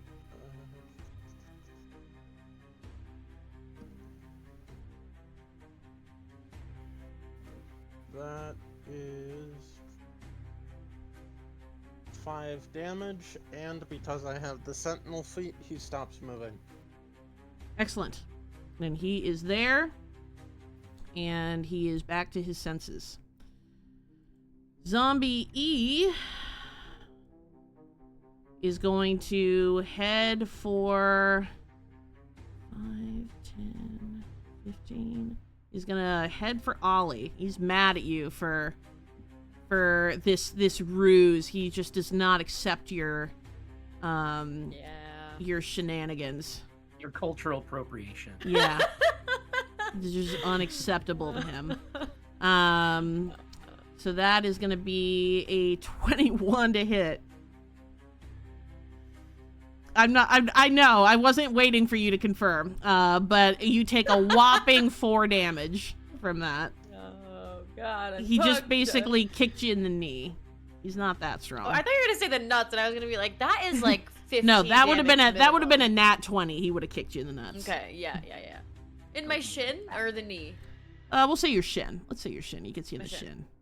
That's rough. That is rough. And that will be his turn. Zombie F still clawing at the wall. Zombie G is going to do the same as the other zombies. But y'all have used your opportunity attack, so he's going to just run over here and hang out with Zombie B and F. Zombie BF. And then Zombie H, our charmed friend. What are we doing, Leo? I'm gonna have him. I mean,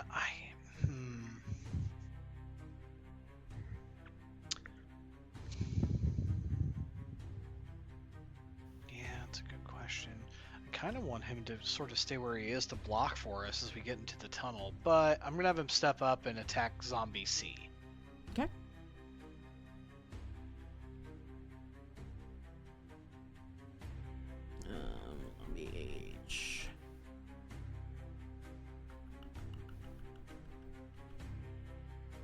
swing. It's 11, so that'll hit. Four damage. You did that to zombie C, right? Yep. That's a kitty cat. Damage. Boom. All right. Brings us back to the top of the order with Ioannes.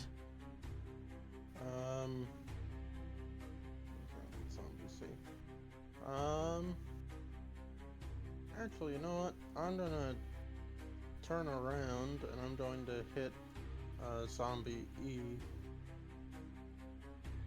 E? Yep, E. Okay.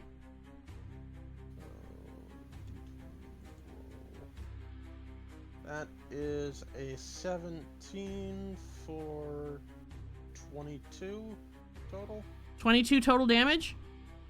No, just to hit. Oh, 22. Yeah, that hits. Alright, and 7 bludgeoning damage. All right.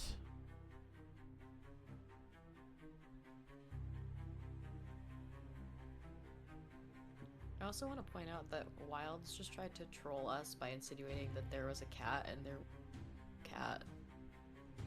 In his house. What do you mean? Is there a cat? Yes, There was. There was a cat, yeah. There was? Oh, other people saw it. I didn't Yeah. see it. Okay. I promise The there was problem a is cat. me. Goodbye. Oh, there's a cat. Baby. Okay, I'm so sorry that I name is- wrongfully accused you. Her name is Freya. Oh. All right. Anything else you'd like to do on your turn, Ioannes?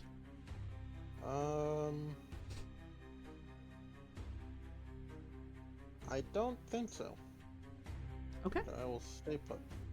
Also, I'm going to say, just in the interest of time, after this round, I'm going to just have the rest of the zombies flee upward into the area you've just been, so that, like, there's nothing to disrupt, just so we don't have to And be in into the combat poop forever. water. Yeah. Smart. They'll just go into the poop water. So, see how many you can get out before the end of the turn. Alistair. I keep saying Alistair. Well, it's right there on the list. Ollie, what are we doing? I will. I know I've got a guy. I guess I'm just gonna attack. I can't see the letter E is the one that's on me. E? Yeah. Yeah, I'm just gonna try and dagger this guy. Dagger, dagger, dagger. 21 to hit. That absolutely hits. 6 damage. And with one fell swoop, dust. Hell yeah. So, Zombie E is off the map. Ollie thinks that's cool, but he also is very caught by surprise when that happens. Like, Yeah, he's- he just kind of goes poof, and you are now covered in zombie dust and such. So. Fantastic. Just what Leo would have wanted. Yeah, just what Leo would have wanted, exactly. Anything else you'd like to do in your turn? I think I'm just gonna move. I'm gonna. I'm just gonna move like a touch over Okay. here. I like being close to a wall where there's potential for shadows Yeah, in any given scenario. good rogue behavior. Yes, Leo, That's it for me. thank you.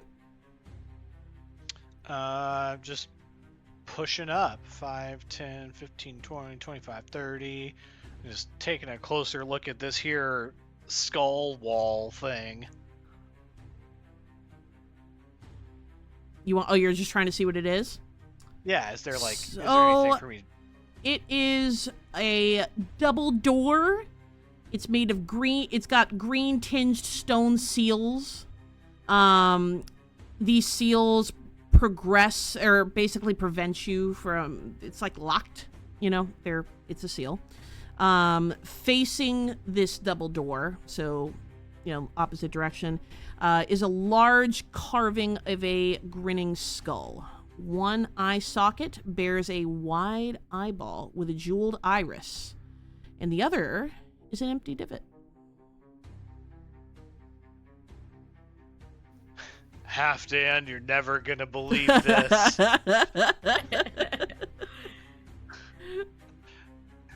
But I know where Dan. I know where his house is.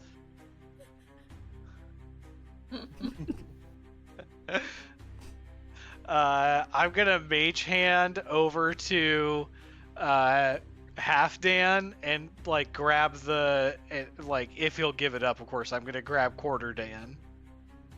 Halfdan is gonna give him a little pat on the eye head.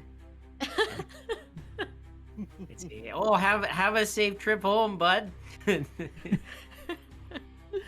So and he'll reach into his bag and he'll pull out a flask and he'll give him a little sip of beer, and then he'll let the Rehydrate him. Yeah. hydrate the eye. Rehydrate this already dried out, desiccated eyeball. Hydrate.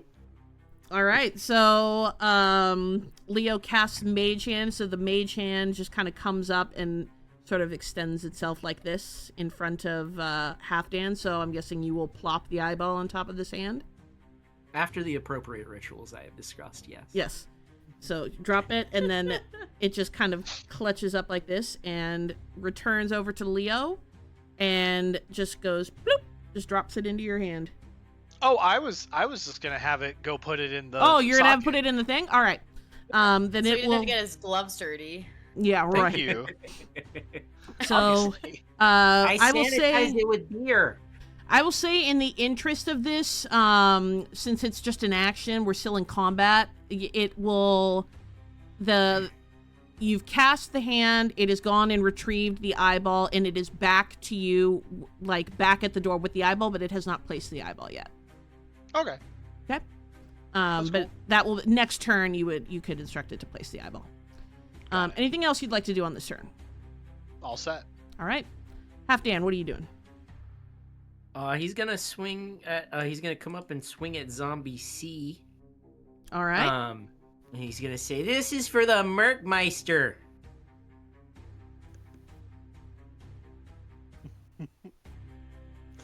That hits. 10. Okay. And I am using one-handed. Ooh, big dammies. 10. Dust. He is dust. We love dust. Completely wrecked. So as that hit goes in, it just cuts him in two. Or just like pulverizes him into two. And in two pieces, he just goes over and just psh. So well done. Ashtray to ashtray. Ashtray to ashtray. Dust to dust. Anything else you'd like to do? No, I'm happy with that. All right. The rest of these zombies then, seeing what has happened to half of their comrades, are just going to, so G, B, and F are just going to book it out the opposite hallway and flee into the darkness and presumably into the poop water, where I'm sure other water weirds await them. But Zombie H remains because it is charmed. So what will Zombie H be doing as we exit combat? I'm just gonna have him go run into that fireplace. Just gonna hang out at the fireplace? In the fireplace. In the fireplace. He's all right. Ooh. The Ooh. yeah, I know. I'm just picturing like the Baldur's Gate 3, like and he will just combust into flames, and that will be the end of that poor sod. GG's, pals. All right. Well done, everybody. Well done. Yeah, nice. Good combat. Good session. Good session. Well, I It's mean, over? good We're all good session done. of combat. Anyone want to take maybe 5 for a quick bio break? And finish that right at 8 my time. So good time for a quick bio break, and I need to stretch because my tailbone feels like it's on fire. So we have concluded combat. The remaining zombies flee into the darkness. You hear some splashes as they hit the shit water. And you are again alone. Leo has used his mage hand to bring the desiccated eyeball up to this skull-like thing here. So now Leo, or the mage hand, will go ahead and place the eyeball in the socket, the empty socket of this skull. And as it does like a cool 360-degree dunk. Yeah. So yeah, it's like a Jordan-esque style slam. And as that happens, there is a shudder as the doors across from you creak open and reveal stairs. Is there also, on the other side of where Leo is standing, does the hallway continue? The hallway does continue, yes. Okay, just curious. And it reveals about, you can see about that much with the light that Leo has cast, and with the, combined with the light of this room.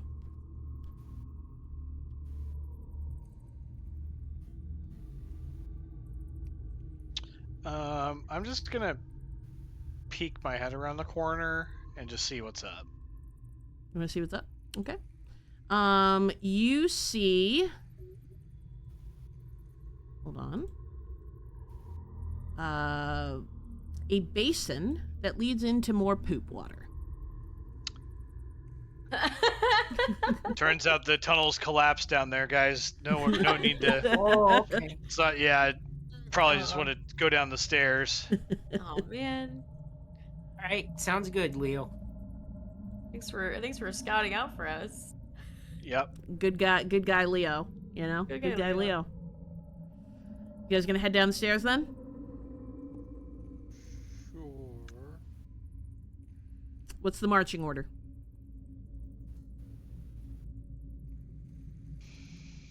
I'll go first or second, depending on what Ioannes wants. I'll take point, I guess. Okay. All right, Ioannes in front, Halfdan following behind. Leo likes to go last, so presumably Ollie and then Leo.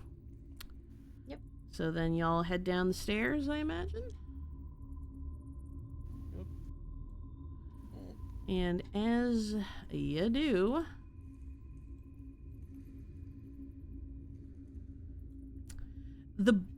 you find yourselves now at the bottom of the stairway, and it opens into this wide sanctuary with a vaulted ceiling.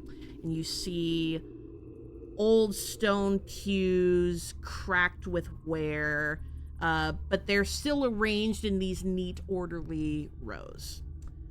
Black candles, burning green flames are alight along all the walls. So this room is just all of a green hue. And at the end of this room, you see a pulpit. And atop the pulpit, at the far end of the wall, stands a jagged sculpture of an emaciated hand with one eyeball in its palm. So anybody who would like to can make a religion check.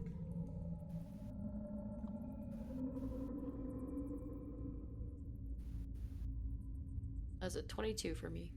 Whoa. It's a hell of a roll. He may not be the wisest, but he's kind of smart. He's kind of a smart guy. He's selectively smart. Mine is a 10. Okay. I And just got a 10. okay.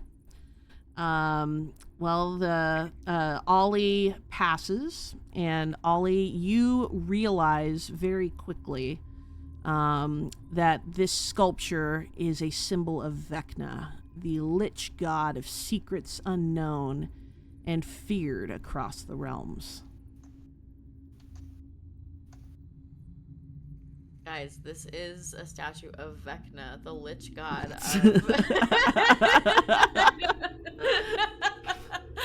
Here we are, fam. The lich god of secrets, unknown and feared across the realms. Ollie walks up to this statue and he's really like taking a look at it, for like just really getting in there and like looking at angles. You could tell that he recognizes it somewhere. Perhaps something he's read that he's from a stolen book. He relays that this is the statue of Vecna. But okay. He conveys that information, but he's essentially says, whoa, this is that god of secrets and stuff. He gives enough for, like, he says enough to the rest of the party, I think, to give them the gist that you just gave. Okay. So Ollie conveys this to you, so now you are all aware. You are standing in a sanctuary, some sort of altar room in worship of Vecna, the lich god, the whispered one. And on either side, as you approach the altar, you can see on either side that there are two corridors. Dark as always, but that green hue is a light and does carry down these corridors. And is the eye within that claw the same eye, or at least very similar to the one placed back to the one that you placed? Yeah, the same kind of, like a desiccated looking eyeball. Okay. And is the claw, I'm imagining like one of the claws from like Skyrim. Is it like that, or is it stationary? It's stationary. Yeah, it's a statuesque hand. You know, it's more hand-like than claw-like. Okay. Claire, this is clearly a like holy like altar to an evil god. I feel like Halfdan would think, oh, I've got to consecrate this to like make this not an evil god thing. Can I do that? Can I like reach out with my sensor and say a few words? I've waited my whole life to say this. You can certainly try. I don't know really anything about consecration, so you'll have to tell me what that is, and let me kind of decide how I'd rule it. I would say that you can try, but it's going to be very fucking hard. Okay, yeah. So basically, I just want to, this is a little bit of a murky area in terms of having direct rules for, but generally, like places of like either divine or profane power tend to have like an inherent.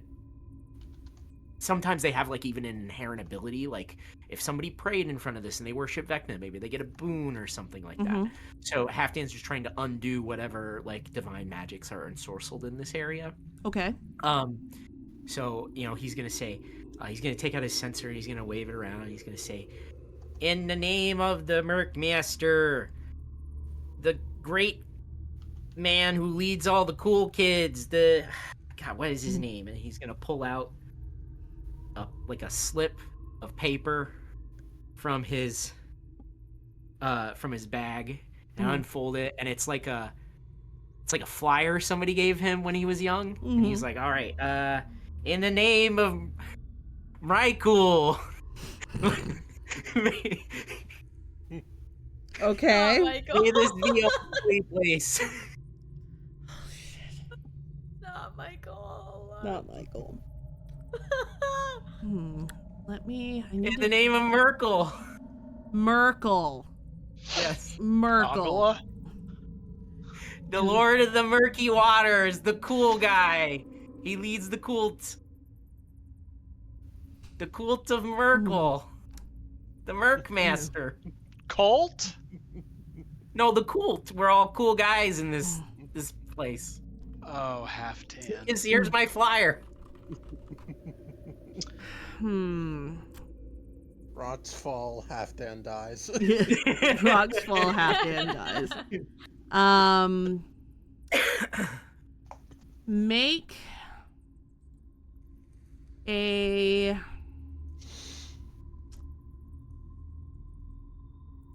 I'm so afraid, because I'm afraid that there's a part of me that's just like, oh, Wilds is gonna think you're an idiot. Ugh. Run your game, girl. Make a religion check. Okay. And I'm gonna warn you again, it's... Yeah. The 10 do it. Absolutely not. Your sensors briefly hums with divine energy, but as soon as it meets with the green hue of this room, it just sputters and goes out. I apologize, Merkmaster. I'm not strong enough. He'll put the sensor away. You tried, buddy, and Ollie just pats him on the back.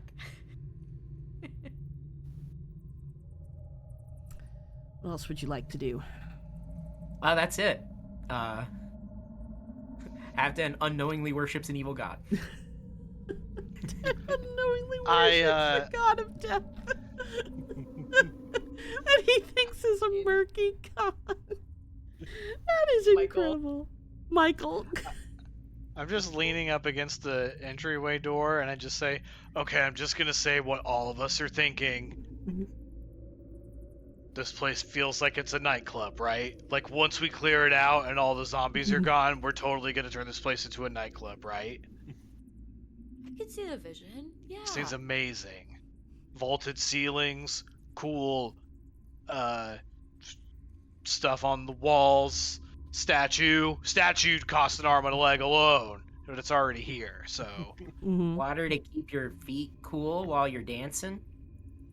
You make me What feel was like that? dancing. Water to keep your feet cool while you're dancing. So good, and obviously to make beverages with, I would say. We I'm might... drinking worse. Some renovations would have to happen. Yeah, probably like a more direct entryway that's not infested with zombies is where I would start, but like I'm open to suggestions.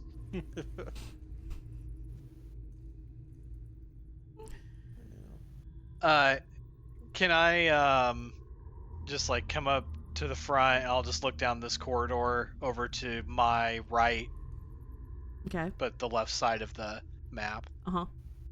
You'd like to look down this corridor? Okay. Yes, please. You look down the corridor.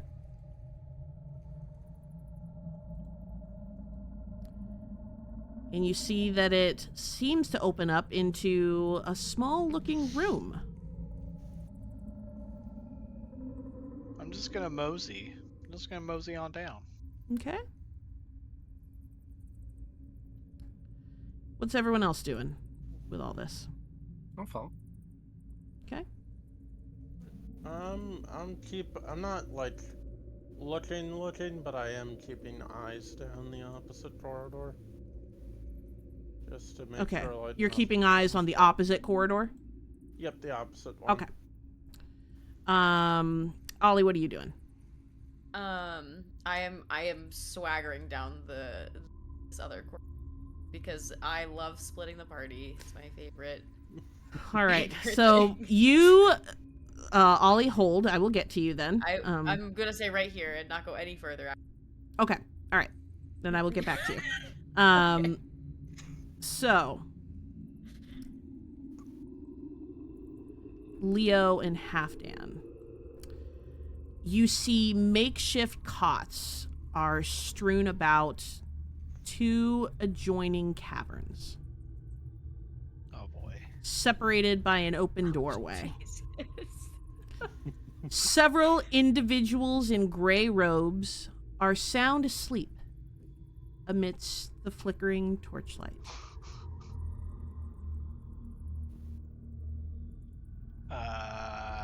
They're doing a big snooze. Activate Fireball, stealth certainly. mode. I don't have fireball. Man, if I did though. Oh my god, can you fucking Can you imagine? imagine? That would be incredible. That would be I didn't absolutely. ask how big the room was. I I cast said fireball. Fireball. Ooh, Whoa, fireball. Whoa. Whoa! I did not know you could do that. We can dream. The Um, D&D VTT is pretty cool. I'm gonna activate stealth mode and try to You're gonna sneak? I'm gonna sneak on through. Okay. This is a terrible idea, but I'm gonna do it anyway. All right. Halfdan, are you following or are you staying put? Dan will not follow. He is not going to pass the stealth check. All right. Go ahead and make your stealth check then, Leo. Oh, Uh-oh. Uh-oh. hold on. Wait.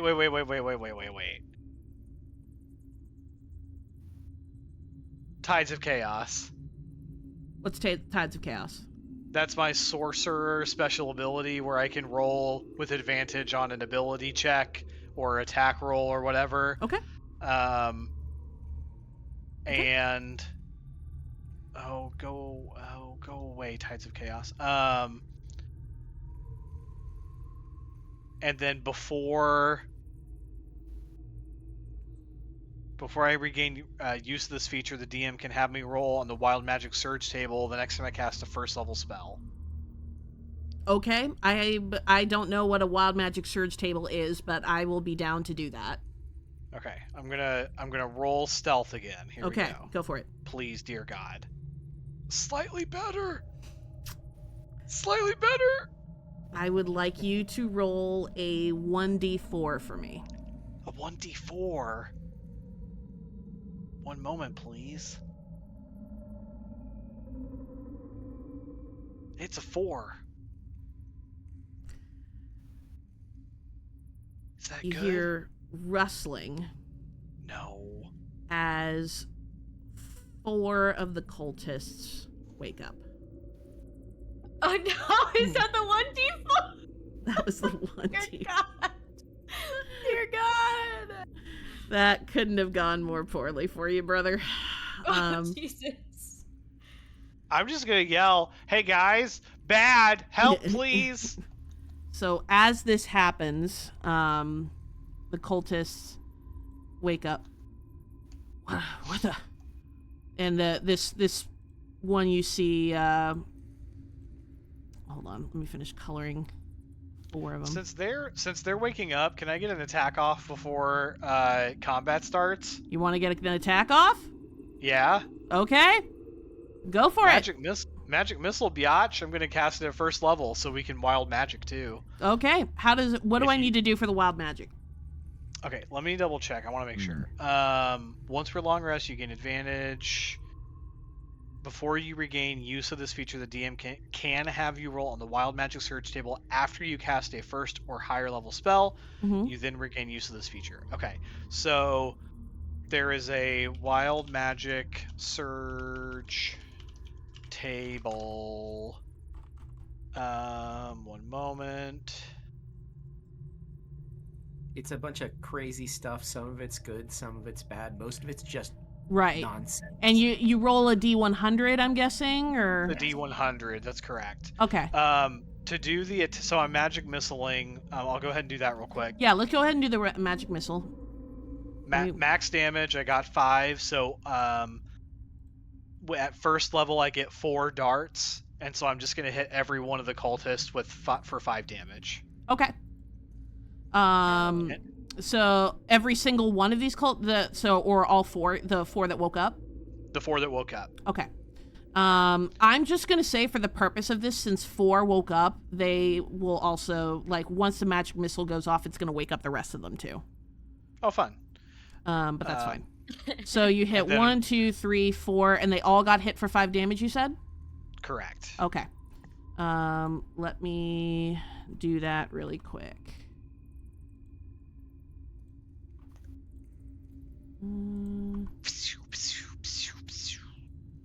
So as these cultists are coming to, Leo just thinks on his feet, casts this magic missile, pew pew pew, and you see 4 cultists as they're coming to consciousness just writhe and scream like ah, which immediately wakes the remaining 3 cultists in this room. So everyone is awake and like, what the frick is going on? And let's go ahead and roll on the wild magic. So I found something on D&D 5th edition community wiki that looks like a wild magic surge table. So if you're good with that, just roll me a D100. Here we go. 67. What a wild 67. No, come on. You are frightened by the nearest creature until the end of your next turn. No. All right, so let's go ahead and roll initiative, my friends. All right. So Ioannes and I we're in combat as well. Yeah. I even got a really good initiative. Yeah, since Leo shouted like, "Oh," then yeah, I would say that that's what happened. That sounded like me. 3. Yeah, baby. I got 23. 19. It did say the nearest creature, not hostile creature, but thankfully you are slightly more close to him than me. Or that could have been bad. That could have been bad. I just turn around and see Halfdan, and I'm like, fuck! Where'd that come from?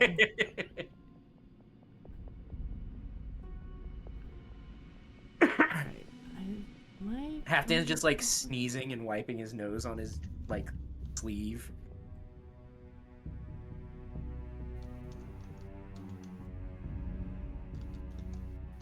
Good initiative, everybody. Yeah. Good job, everybody. This is going well. Okay, so Leo, you are frightened. So, Nuh-uh. 5, 10, 15, 20, 25, 30. I'm done. Also, this music is not giving me the. There, that's better. That's better combat energy. The cultists have a gun. Yeah. The cultists have a gun. So cultist A, just coming to consciousness, is going to just go ahead and dash towards the source of the sound. 5, 10, 15, 20, 25, 30. And that Did all of these roll above a 19? Because I got a 19 for mine. That's right. You're not in the initiative this way. Is there a way you can just roll initiative in the game, Isaac, and then just add whatever your modifier is to it, so that I actually? Oh, it looks like you're already in. Never mind. Yeah, you're ahead of them then. If you rolled a 19.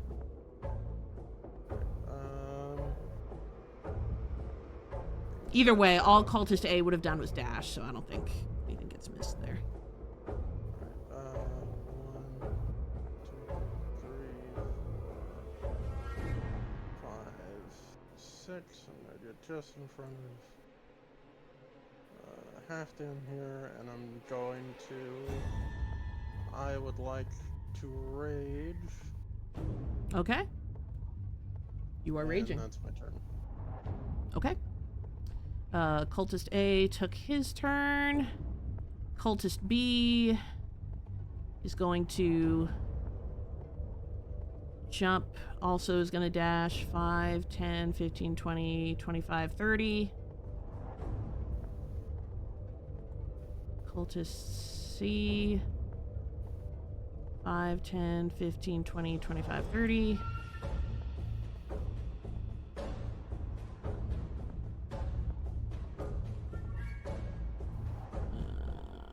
Wait, I did that wrong. I just moved C. Cultist D. Oh, Cultist D, I want to remove from combat. Because he's not.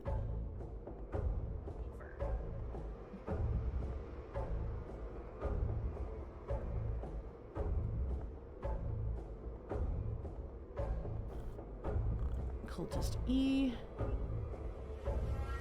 So Cultist E is going to move up 5, 10, 15, 20, 25, 30. He is not quite close enough to do anything. So he's going to stay there.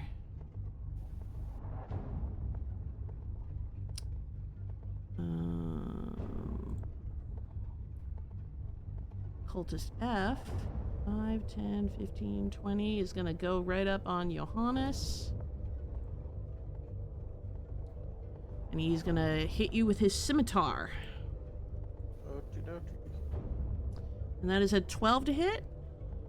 Does not hit. Does not hit. All right. And it's a swing and a miss.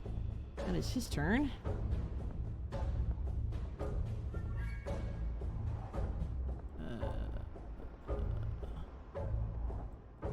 Where's my cultist?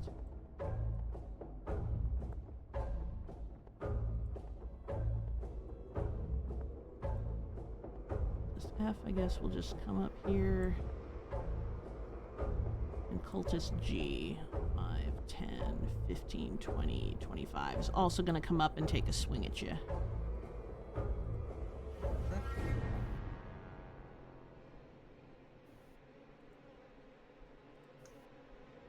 And that is going to miss as well.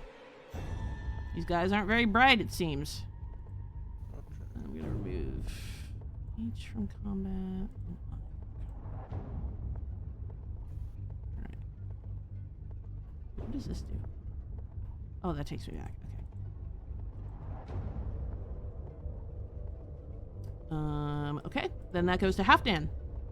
What you doing? Halfdan looks at the narrow hallway that's going on and is like, all right, you got this, Ioannes. I believe in you. He's going to cast Shield of Faith, which I hit cast. Did anything show up? Oh, I've hit cast twice. Okay. Basically, you have 2 AC, extra AC. For 10 minutes, it is concentration. So theoretically, I could lose it, but I feel pretty confident that I'm not even going to get hit. And then I'm going to cast a cantrip, because that's a bonus action spell. I'm going to cast Chill Touch. I'll cast it at the boogeyman. That's scary. What is that? Cultist F? Cultist That's F? scaring Okay. me, though. A 16 to hit. 16 does hit. All right, he's going to take 5 damage, and he can't regain hit points until the start of my turn. Well, this poor guy won't have to worry about that because he drops dead as soon as you hit him with that chill touch. He just freezes and his body falls back, and the frozen solid body just crashes and the ice just shatters everywhere. And he is big time dead.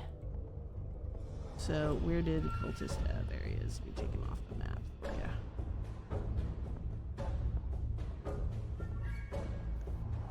So. All right. Anything else you'd like to do on your turn? That's it. All right. Ollie, what you doing?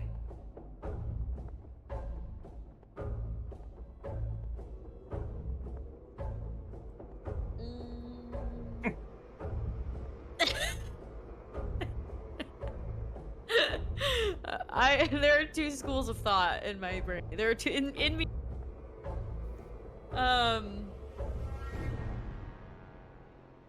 Can I ask? Because this where the hallway that y'all Halfdan are in with these pretty narrow, and then You keep cutting out again, Erica. Yeah, we're losing you. oh, what the heck? Hang on 1 second. Alright, is this somehow any better?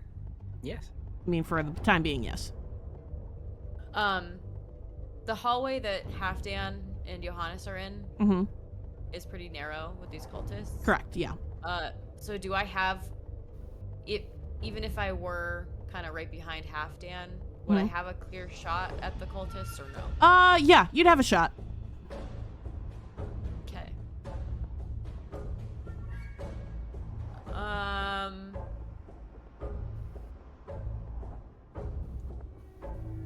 Okay, no. I think I'm just gonna let the intrusive thoughts win, if that's okay with everybody. That's, yeah, at this point, it's what I expect.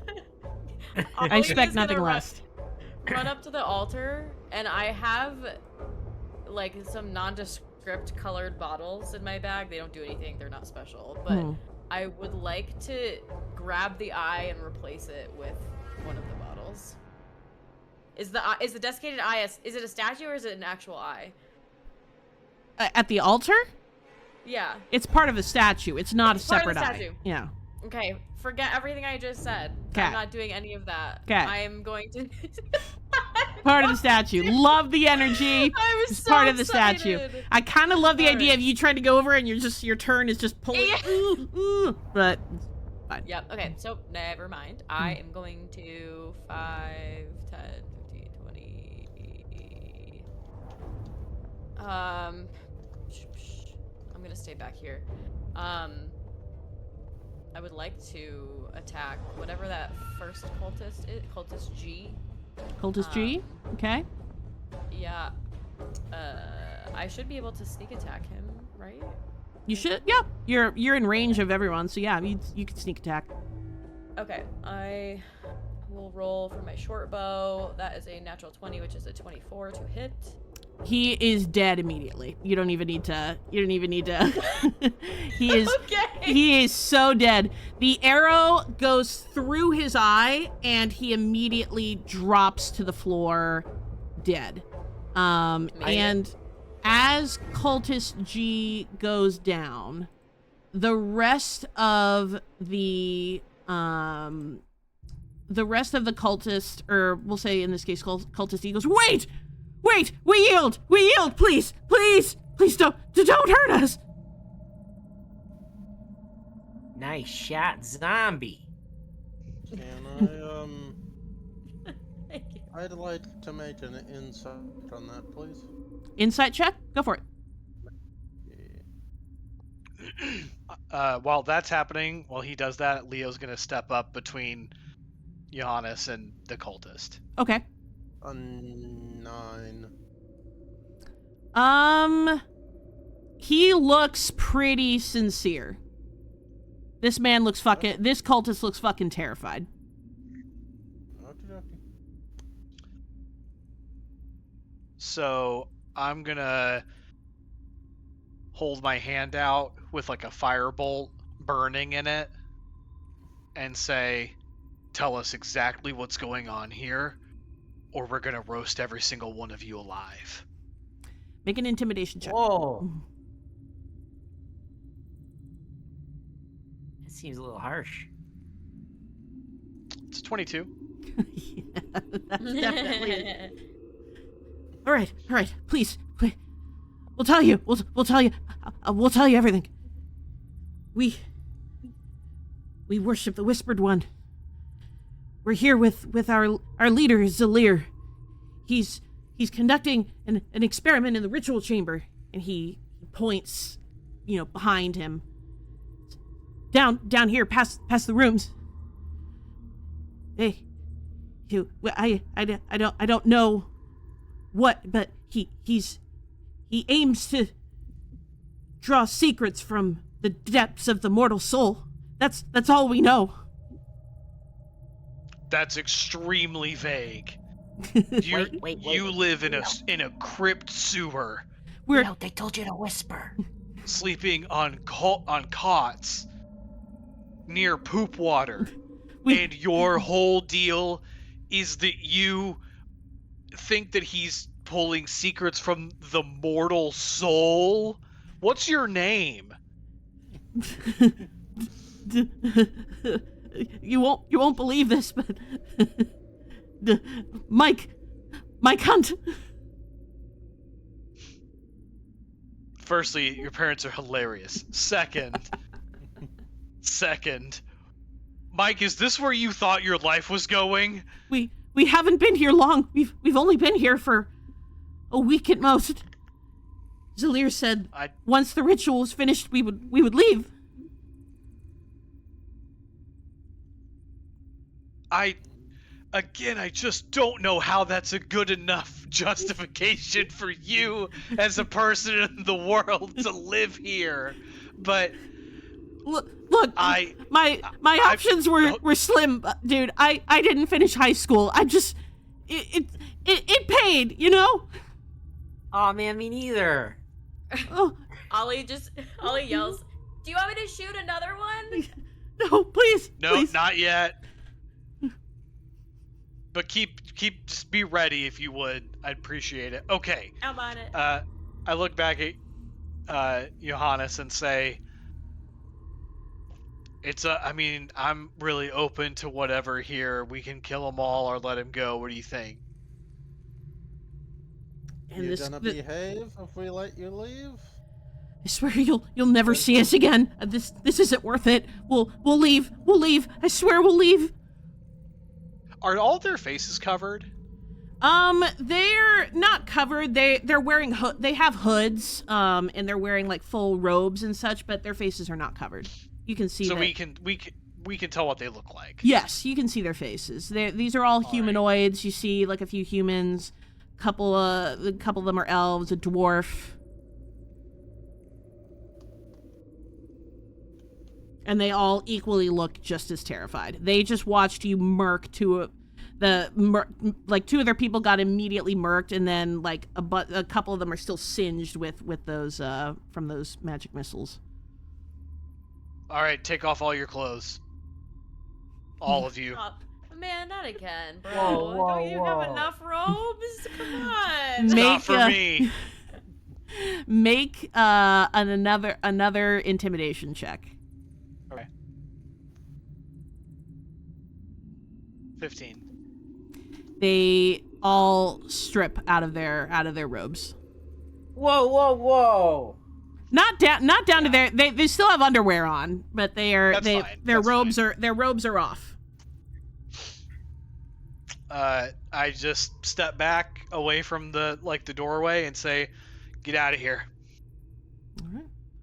All right. With that, all of these cultists are just take the hell off. As Mike passes Halfdan, he's gonna say, "Hey, you want to grab a beer after this?" Halfdan, what the dude? No. Well, he seems like a cool guy. Does he? He's a guy who lives in a sewer tomb. Hey, this is a nightclub. It's gonna. Well, I love how committed you are to the vision.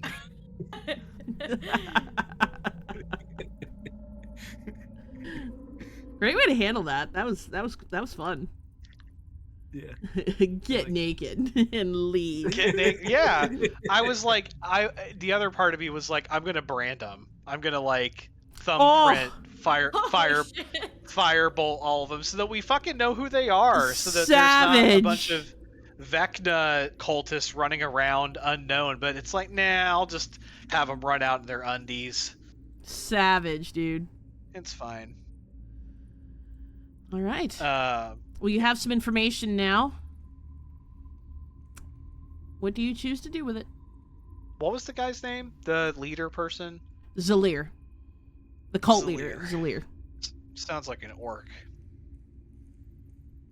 I keep forgetting to do this, so I'm going to do this now. Here. Okay. Yeah, that'd be correct.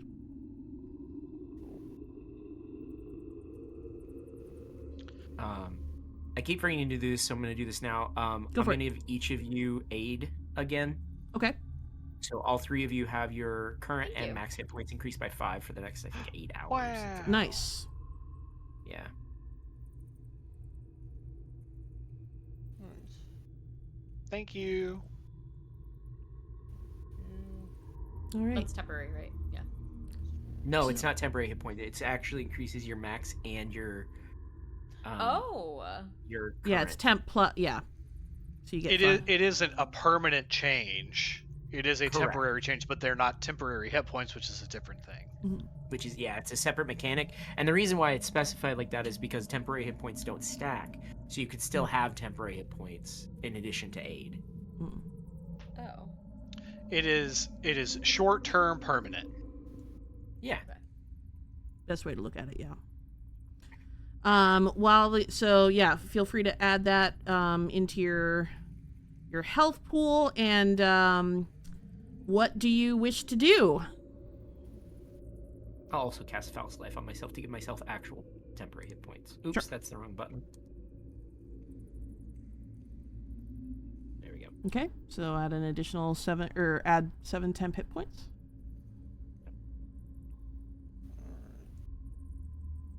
All right, friends, are we ready? Any investigation or anything you'd like to do in this room before you head for the ritual chamber? I did want to check out that other corridor. Perhaps not go all the way down it, but just look into it. Sure. In my mind, I'm thinking it's another room Full of cultists sleeping. cultists. But I just want to peek You and can check. Sure. Yeah, no, absolutely. That's perfectly fine. I bet that other one's gonna be full of cool stuff. Yeah, probably like treasure and hot They're babes. full of treasures. So are you just communicating to the group like, wait, hold on 1 second, I wanna check this out? Yeah, Okay. He'll yell and be like, I'm just gonna check this other hallway, guys, real quick. I'll catch up. Okay. Are you still tethered by rope? I imagine it's just dangling behind me. The rope has been It is, dangling yeah, for the last like 100%. hour. Yeah. You're still 100%. harnessed, yeah. Yeah. So Ollie, you enter a room full of crooked shelves lined with books and scrolls. In the center of this room is a square table that is covered in scribbled notes and ink-stained parchment. The notes spread across seem to be very, range in all different types of hand, but there's a lot there to read. Are you going to spend any time in here sitting and reading, or is this a quick cursory look? What are we doing?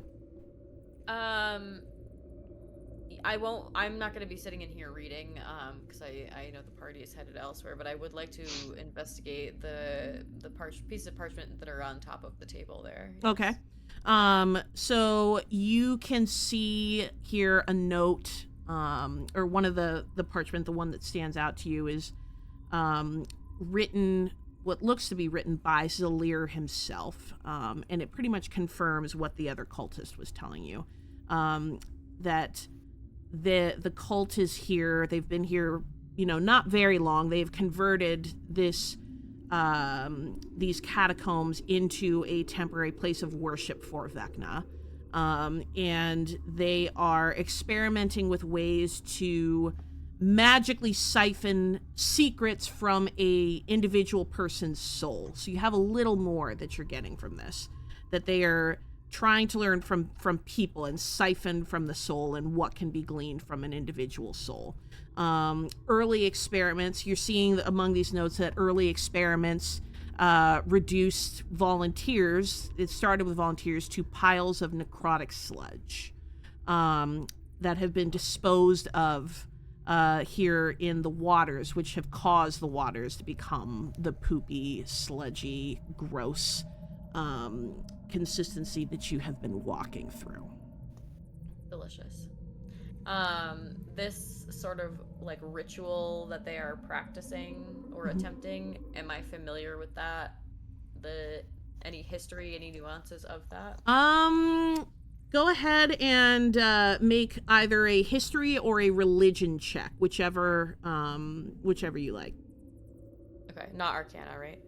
No, not Arcana. This is you're just learning, like trying to recall if you know anything about this ritual. All right, I'll do a history check. That is a 16.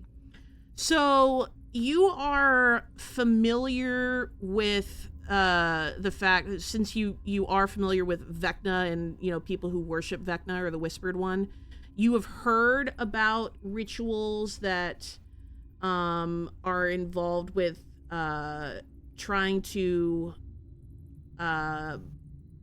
manipulate human souls.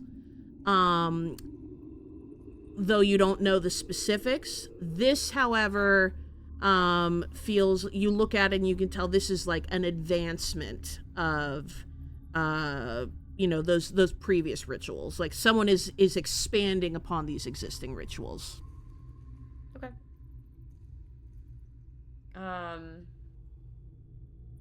Okay, as Ollie's kind of like sifting through these pieces of parchment and these notes, he's saying like, oh my god, like this is all from Zalir. He's been conducting this like weird dark science, and he's actually kind of not terrible at it, which is really bad, like really bad.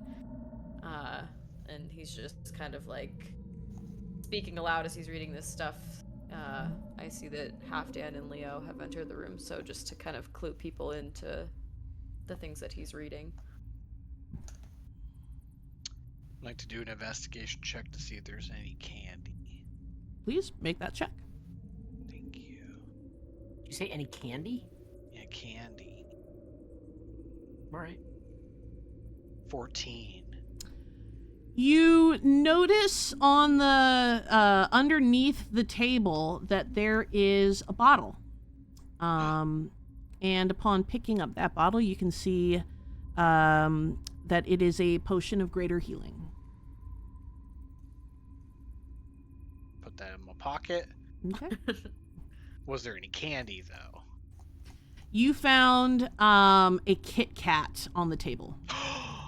Whoa! Wow. I break off a piece for everyone. That is very nice of you. Thank Thank you. you. I take my gloves off first, obviously. Obviously.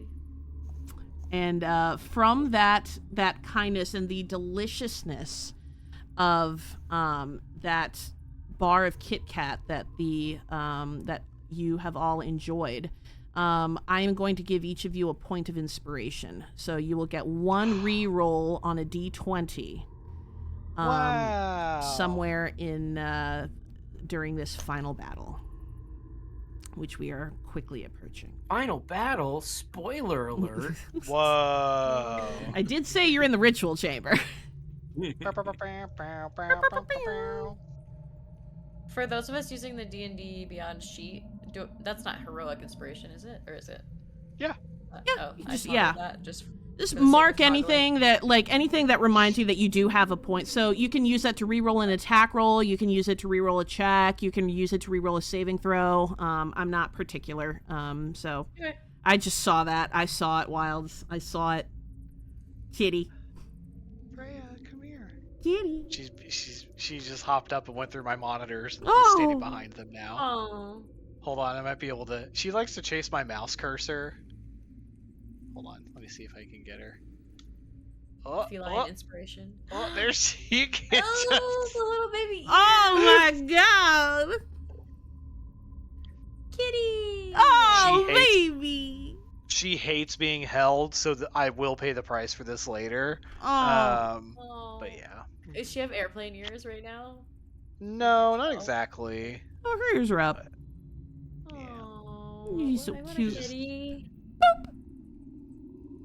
I would boop if I could. All right. Now what? I will Shaka say, do this. you do notice, Oh my goodness. the path does lead further down. Oh. Guys, choose your own. Oh, never mind. Everyone is running. Yes, I agree. You're gonna take Keep that. going. All right, we're taking that path. Sure.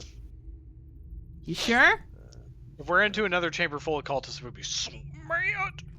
That would be a little silly, wouldn't it? Be very funny. All right. Well, cacophonous chants echo through this expansive cave.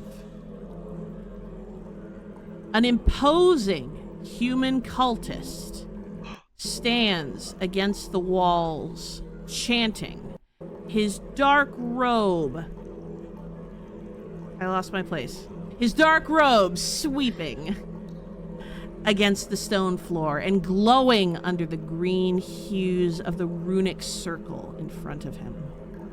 He chants loudly, and as you get closer, you see his slicked, black, oily hair and his gaunt, gray skin. Smash. The runic circle carved into the floor expands the length of the chamber, and it continues to pulse with a sickly green light. Inside the circle are 2 cultists, one human, one elf, heads thrown back, mouths agape as this chant continues, and you hear the leader yelling out amongst these chants, "Yes, yes! Release your secrets unto me! Let the truths of your soul come forth, become stronger!" And as he says this, you see these dark, shadowy mists begin to pour out of the cultists' mouths and warp into 2 shadow entities, deformed and jerking about with these guttural hisses. The lead cultist, whom you now know as Zalir, senses your presence before you can even consider how to respond. Ah! And who are you who stand before us? My name's Halfdan. I knew it. I just knew it. We're kind of a local favorite. Get out of our nightclub.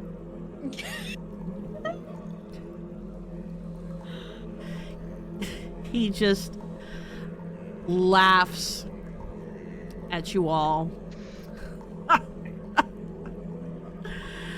The will of the Whispered One will be realized, and this night you will be the first to bear witness. And the leader, with his body beginning to glow in the green hues of the rune, points at you and he shouts, "Bring me their souls! Bring me their secrets!" And I need all of you to roll initiative. I'll never do that. Hey, I rolled well for once. 17. Oh, I didn't. 6. Hell yeah. Oh wait, sorry. 12 for me. 12 for me. I saw a Halfdan's roll. My apologies.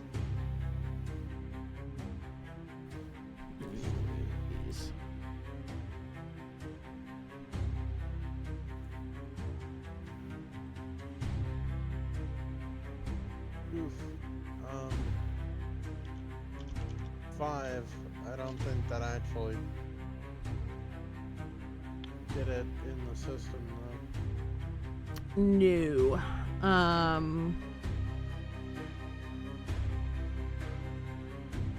For these purposes, it's fine. We'll just leave it as is. It's a difference of 1. Okay. So that means Halfdan, you are starting us off, buddy. What are we doing? All right, then it's time to party. And you'll see he starts like chanting in like these otherworldly tones, and his foam hat kind of shakes, and green light begins like flaring out of the different holes. And he is going to cast Ray of Sickness on the leader. Okay. Can you tell me what Ray of a Sickness 19 does? to hit. Yeah, it's an attack, and then if it hits, it does some stuff. Okay. So that does hit. So it's gonna do 2d8 poison damage, Okay. and then since it did also hit, it now has to make a Constitution saving throw. My save. Where do I find on my sheet where my saving DC is? There it is. 12 is my save DC. And if he also fails that, he has the poisoned condition. Okay. 13 poison damage. All right, let's do the poison damage. Let's do the damage first. Let me just double check everything on his stat block just to make sure that I. Okay. So you said it's what?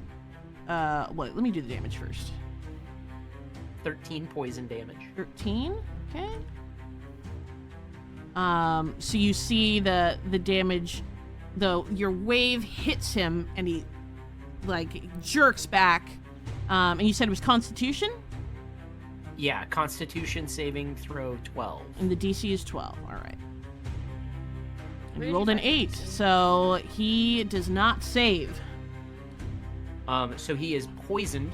Okay. So he has disadvantage on attack rolls and ability checks. Nice. And the poison condition ends at the end of my next turn. Okay, great.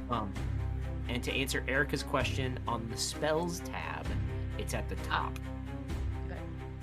I don't have that for I don't have spells, which is why I can't see. Okay. Makes sense.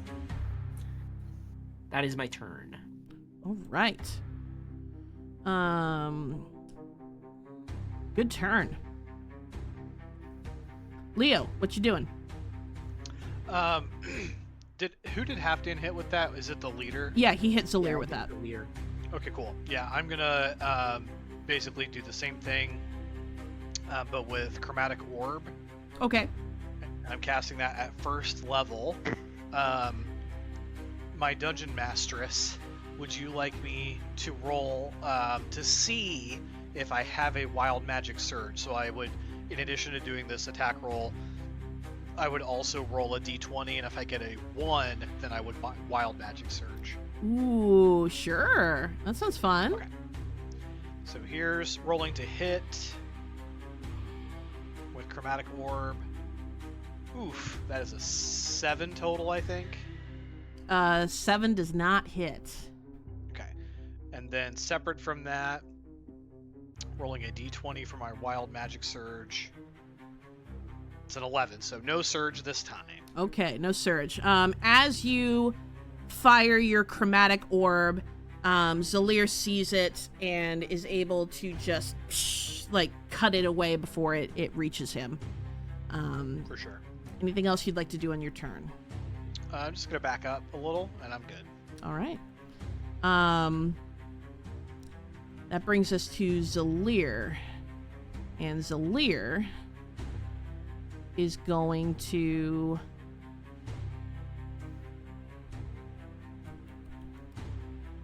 He is going to try to cast... Hold Person...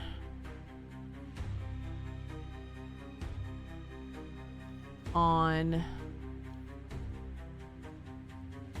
Ollie. What? I know. Sorry, friend. That is a wisdom save. Wisdom. And you need to beat...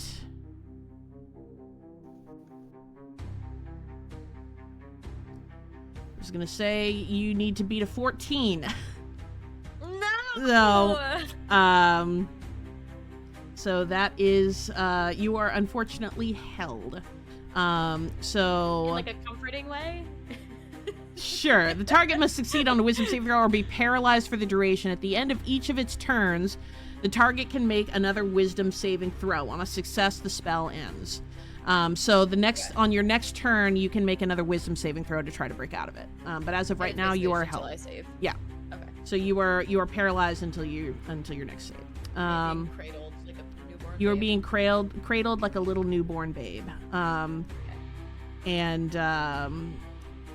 Zalir laughs as he throws his hand forward and casts the spell, which throws Ollie into a state of paralysis, and he just laughs. Fools. And that will be his turn. And that brings us then to Shadow A, who is going to... Oops. Why can I never grab them? I swear. 5, 10, 15, 20, 25 is going to go right on up to Leo.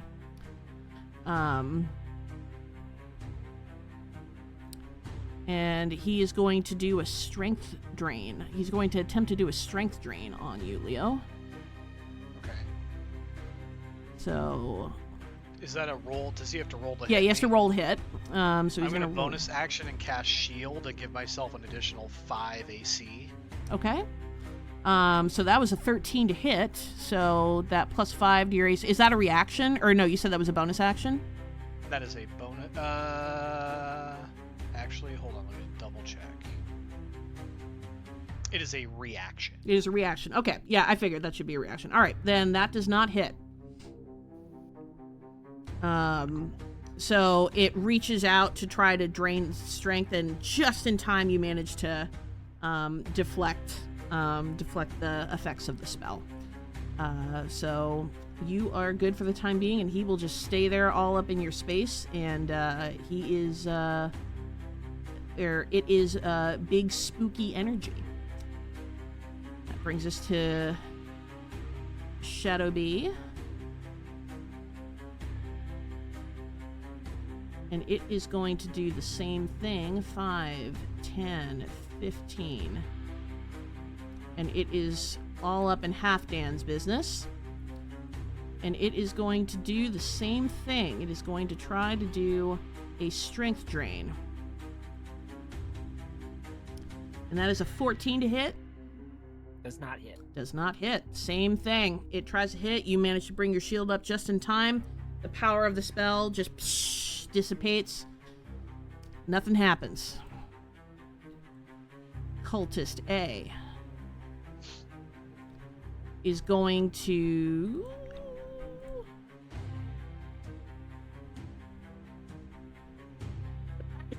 Five, 10, 15, 20. It's going to get into Ioannes' space. And is going to try to hit you with a scimitar attack. Okay. And that is an 11 to hit. Does not hit. Swing and a miss. But he remains in your space. Cultist B, seeing what Cultist A has done, 5, 10, 15, 20, is also going to get into your space and try to do the same thing. And also going to swing and a miss.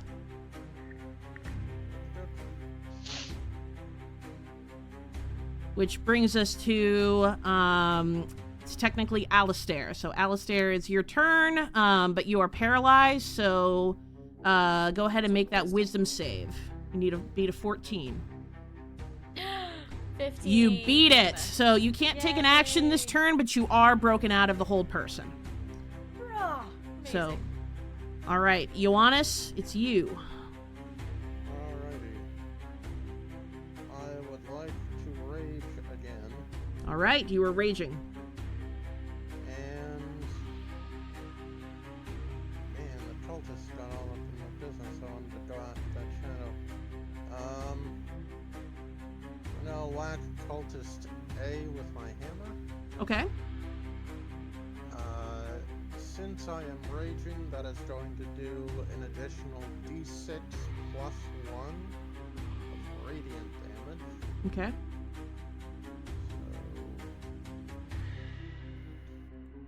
6. Need to roll the hit first. Order of operations. Also, Erica, you getting held person, it would have been a good time to try to use your inspo to try to reroll. Now that I think about it. Natural you're 20. It's all right. Natural 20. Well, that is... That will definitely hit. D8, D6. Roll. So that will be.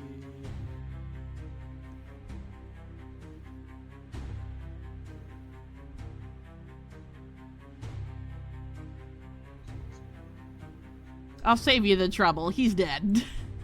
Whatever it is. Yeah, it's 14 times 2. He's dead. Yeah, he's dead. So you swing your hammer, and in the radiant light, just hits him in the chest, and that radiant light just bursts through him, and he's just cinders. All right. Not gonna move because I feel like I get opportunity attacks off of that. So that's my turn. All right. Brings us back to the top of the round. Halfdan. Halfdan is, I think, at this point, just going to swing his warhammer at this shadow. Actually, Halfdan has an idea. Halfdan, should the DM allow, would like to hunch his back and allow Ollie to run up him to try to jump over him and the monsters. I love it. If Ollie wants to go after the cult fanatic. I love it. I don't know how it works with the turn order. Yeah. Can I do that? Yeah, I would be setting you up to jump over them on your turn. Yeah. Okay, So you would essentially be sacrificing your turn. That would be your action. If you're cool with that, Yeah. then okay. I'm chill with that. So All Halfdan said, Ollie, get him! And he's gonna like hunch over and Okay. All right. The setup is set up. Then that will be your turn. Leo, what you doing? Okay, I'm gonna get tricky with it. I'm gonna use meta magic with using my sorcery points, Okay. and I'm gonna cast with a twinned spell this time, which means that I can take a spell that normally is a single target spell, and it can be targeted at multiple targets instead. Okay. So because I'm going to use it on a first level spell, it takes 2 of my sorcery points, so I only have 1 of those left. Okay. But I'm going to cast Chromatic Orb again. But I get to target 2 people this time. So I'm going to go after the shadow that's right in front of me and after Zalir at the same time. Okay. So 2 separate rolls here to hit. Let's start with the shadow, and then we'll do Zalir. Okay, so that's a 16 to hit the shadow. 16 hits.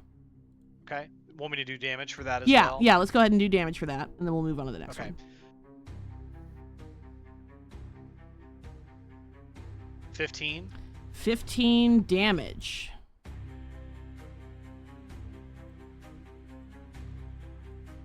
This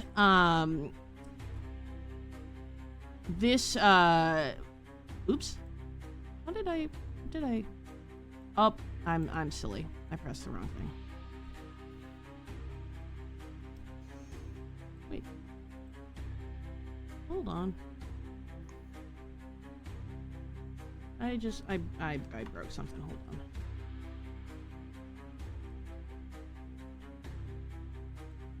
Okay, there we go.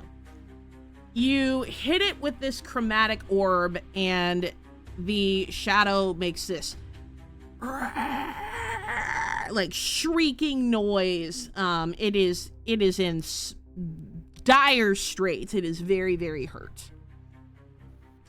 And go ahead and go for your second one at Zalir. Oh, and I'm gonna go with lightning damage for these, by the way. Okay. Just for funsies. Okay.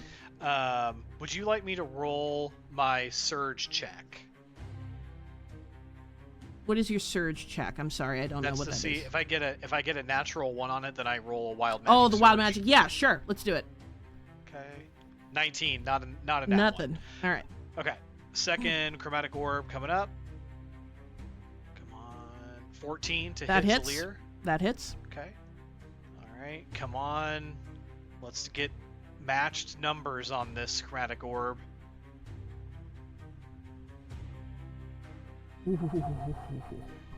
What is it?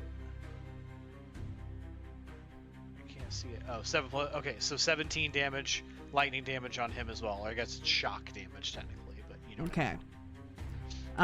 That damage hits Zalir hard, and he cries out, and he goes down on one knee.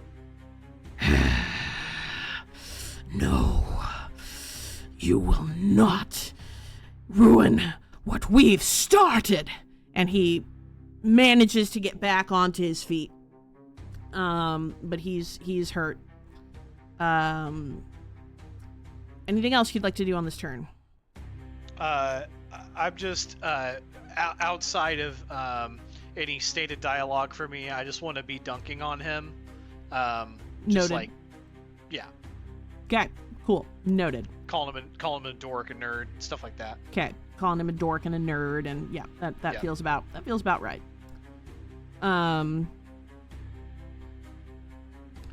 He will then cast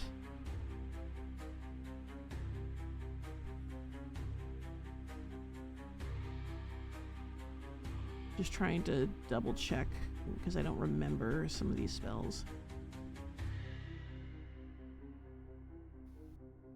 Okay. And you need to hire a maid for your nightclub. It's so dirty here. Zalir is going to charge at Ioannes, and he's going to cast Inflict Wounds. Oh boy. Which I believe I roll for. It's a melee spell attack, yeah.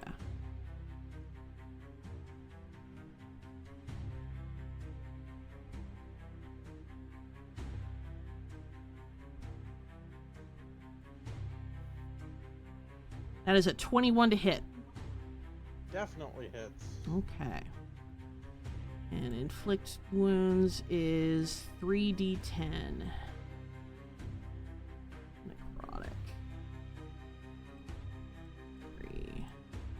So you take 20 points of necrotic damage on that hit. Alright. That's the half of the Barbarian's health in one attack. That's not good. And he's gonna multi-attack on that. And he's going to go with he casts the inflict wounds while he swings at you with a dagger. So the power is imbued within this dagger. So he's going to swing, and that is a 7 to hit, which I do not think hits. So you were gonna luck out, and you were not gonna take any additional damage from that. Alright. And that will be his turn. So that brings us back to Shadow A.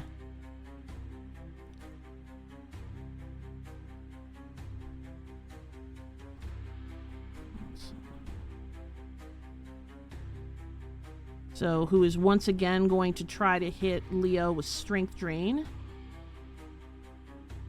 that is a 15 to hit.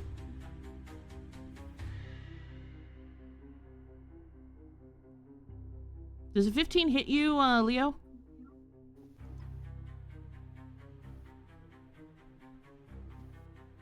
Can you not hear me? Hello? Wilds? Yeah. I'm so sorry. No, you're fine. Does a 15 hit you?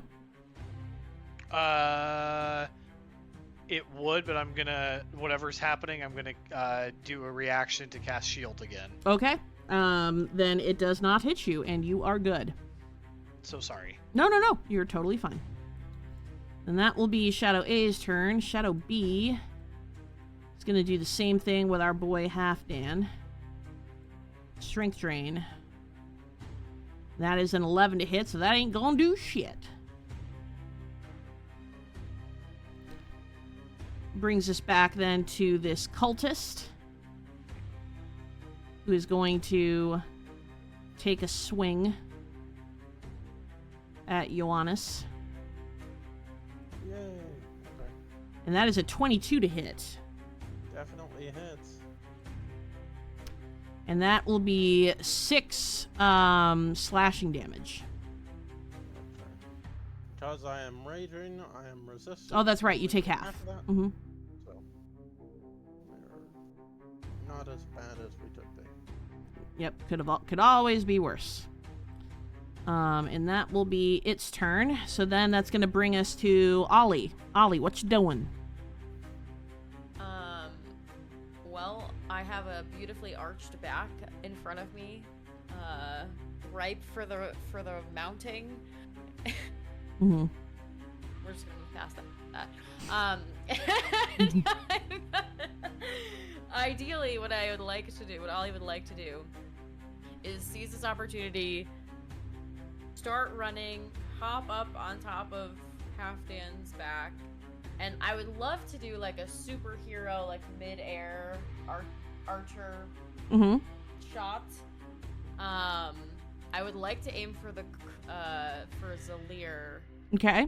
and I believe that's eligible for a sneak attack as well. It being would be. next to, Ioannes there. So let's see what we got with our short bow. Let's see what you got. 19 to hit. Definitely hits. Okay. Oop, I'm clicking buttons all over the place. Damage is 6, and then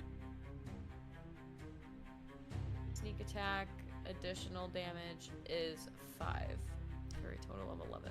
So the arrow pierces Zaleer right in the heart. And you hear a and a gasp as he falls back against this, we'll say this wall here. Attaboy! He falls Couldn't have back, done it without you. gasping and laying there, slowly bleeding out. He's out of combat.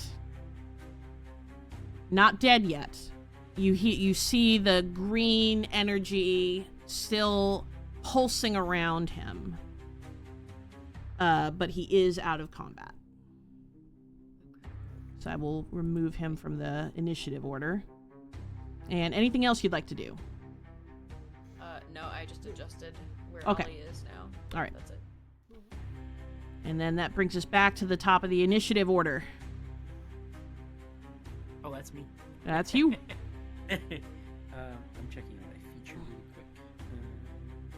Okay, I can move through because I'm halfling minimalist. I can move through spaces of any creature or size larger than me. What size are the shadows? I have no idea.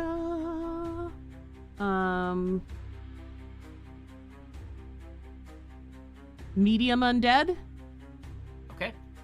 I'm gonna go ahead and proc opportunity attack from Shadow A if they want to take it. Okay. Yeah, they will try to swipe at you. But Halfdan's gonna go for a little bit of a run. That's gonna be an 18 to Slide. hit, though, I will say. An 18 does hit me. Okay. Let me do some damage then on that. It's gonna be 8 damage on you. 8 damage, you got it. So my temporary is gone, and then 1 down on my regular. He's gonna do kind of like a running slide, Mm-hmm. like under Shadow B. Kind of come over here. And he's actually gonna cast Spare the Dying on Zaleer. And he's gonna say, "We still gotta interrogate your ass. Don't die yet." All right. Can you tell me what Spare the Dying does? Yes. So basically, he will no longer have to be making death saving throws. Okay. Because he is stable. Okay. As long as he's not considered undead, which I'm assuming No, he's not. So he is laying there, still breathing heavily, clutching his chest. But he is stable for the time being. Perfect, thank you. That is my turn. Okay. Leo.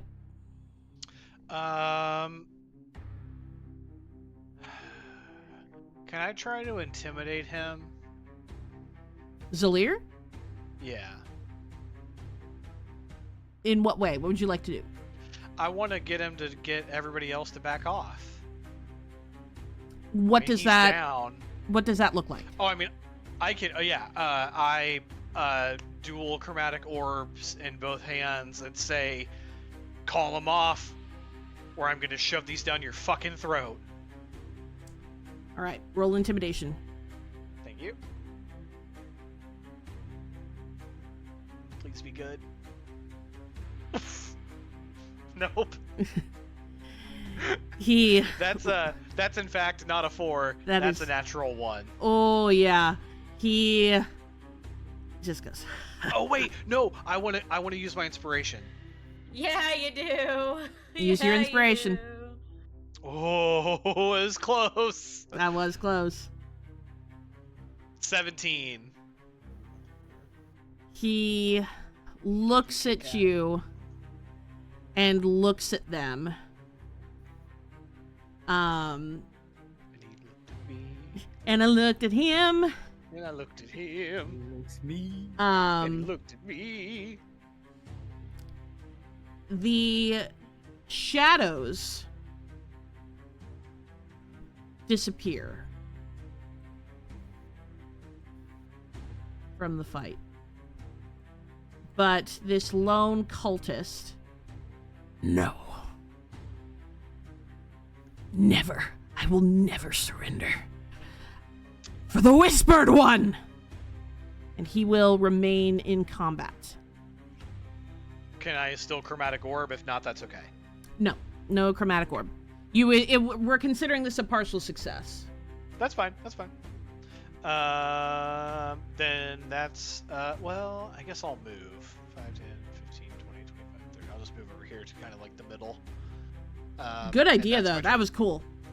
Hey, thanks.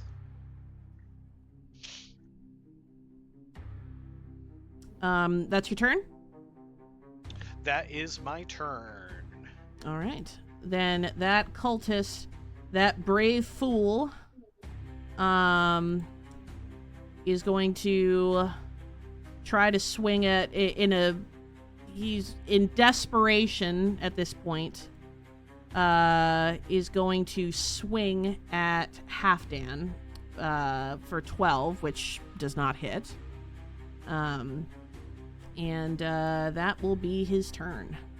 So Ioannes, or excuse me, Ollie. Ollie's up next.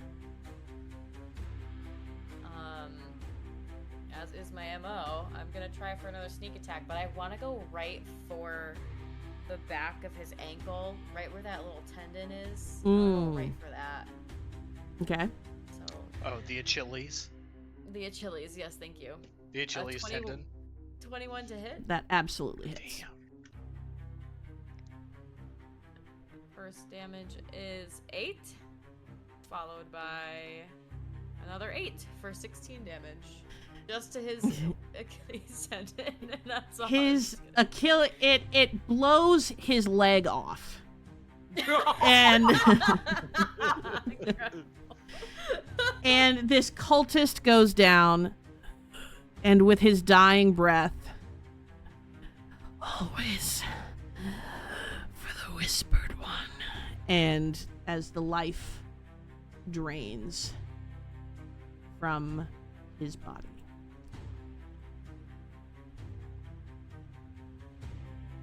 Well done, everyone. Yay! Good stuff, guys. Good stuff. As this as this all happens, there is a shudder. The runic circle in the room suddenly hisses and flashes with a lurid light, as if being extinguished. The glow of the runes dims as shadowy smoke rises from the carvings, and the smoke gathers in the center of the chamber, where it coalesces into an apparition of an emaciated skull with one glowing green eye. You all feel as though your heart has dropped into your stomachs. The hair on the back of your neck stands on end, and as back in the rotunda, you see your breath turn into mist as it escapes your lips. You disappoint me, Zalir. As the entity says this, you hear Zalir begin to beg and plead. My lord, forgive me. I did not know they were coming. We are so close. My lord, please. He begins to choke and grabs at his throat. And you watch as he slowly begins to float about 5 feet off the ground, mouth agape, eyes wide in terror as they begin to glow a vibrant green. And his neck snaps.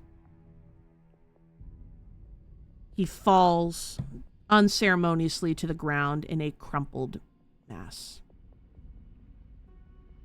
And the entity turns to all of you. And yet, what a curious display before me. Such inconsequential beings who have come and disrupted Zalir.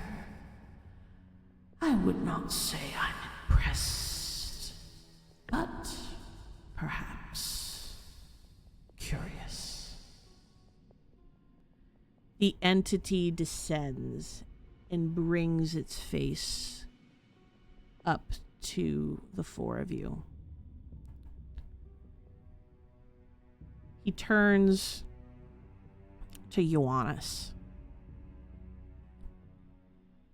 Ioannes, to what lengths have you fallen that you perform such meager work for coin?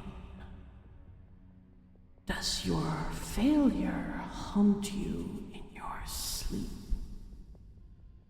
Does Diana's face meet your vision with each strike of your weapon? Poor boy, in search of meaning that Ilmater failed to provide when you lost everything.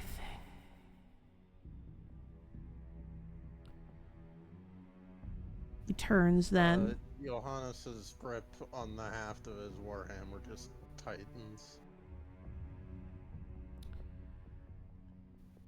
This entity, which you have all established, I'm sure at this point who this is, turns and looks at Ollie. Alistair, so quick, a shadow in the alleyways of cities and towns. Perhaps the ghosts of those dead because of you will deny you the comforts you so desperately crave. Does a man who lets his companions die deserve to ever know peace?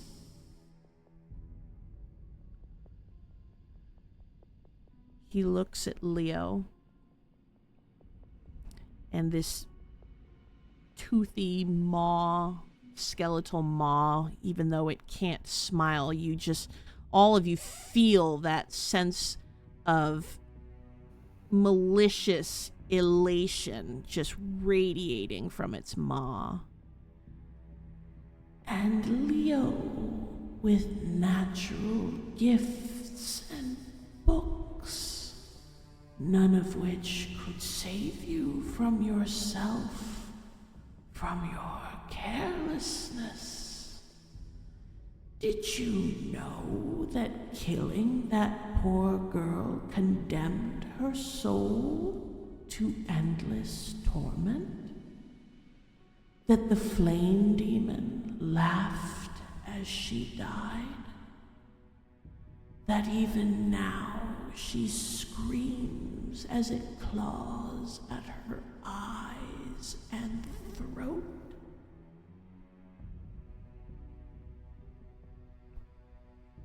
The whispered one looks at the smallest of this number. Hey, prophetic smoke monster. Halfdan, who would make his little jokes to hide the knives that carve his heart. Tell me, do they know you for who you truly are?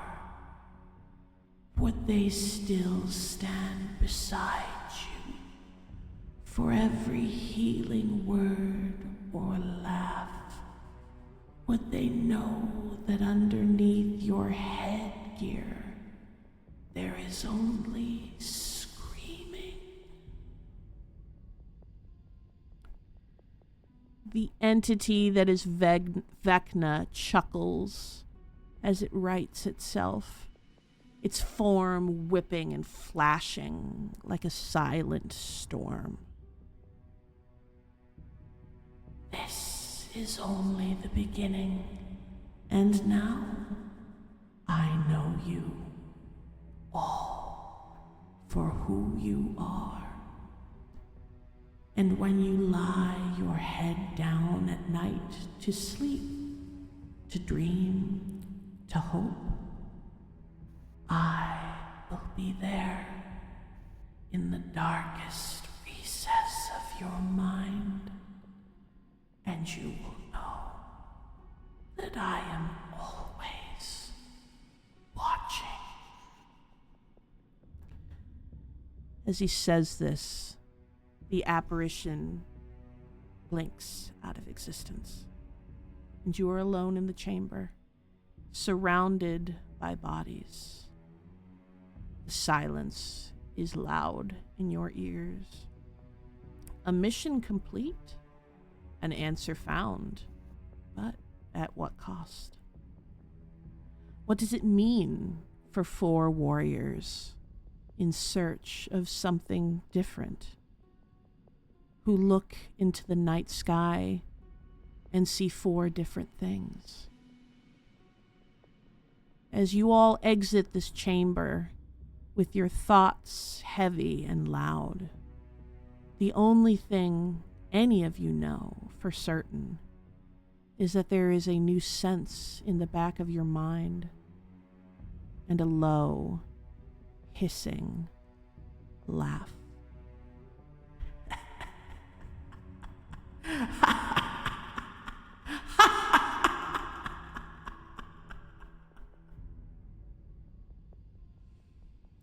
And that will conclude our adventure. Awesome. Thank you, Claire. That was awesome. Nice.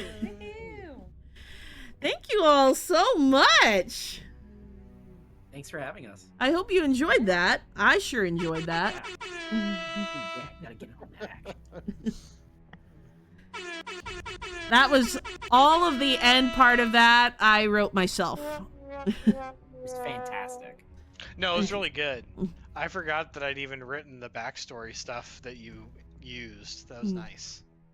Thank you. I'm glad you liked it. That was Almost fun. as nice as this official ProfessorClare hoodie jacket, the Hackett/Judy, available now on ProfessorClare's merch store. Link in the description. Link in the description. You really owned your mission today of being the sponsor for the merch store. I love it. Thank you. All right. Well, any questions? Any feedback? Anything else from any of y'all? Is it too late for me to seduce Vecna? Ooh. You know what? And if Leo fails, can I try next? You know what? We're having fun. Why don't you go ahead? Actually, let me see. Can I add? I wonder if I can add his token. If there's a Vecna token. What do you have to do to bring him back from wherever he poofed off to? Vecna. Oh, he poofed. He might. You hire him for like a God. half day thing. Okay, yeah. I don't know if I can make it bigger.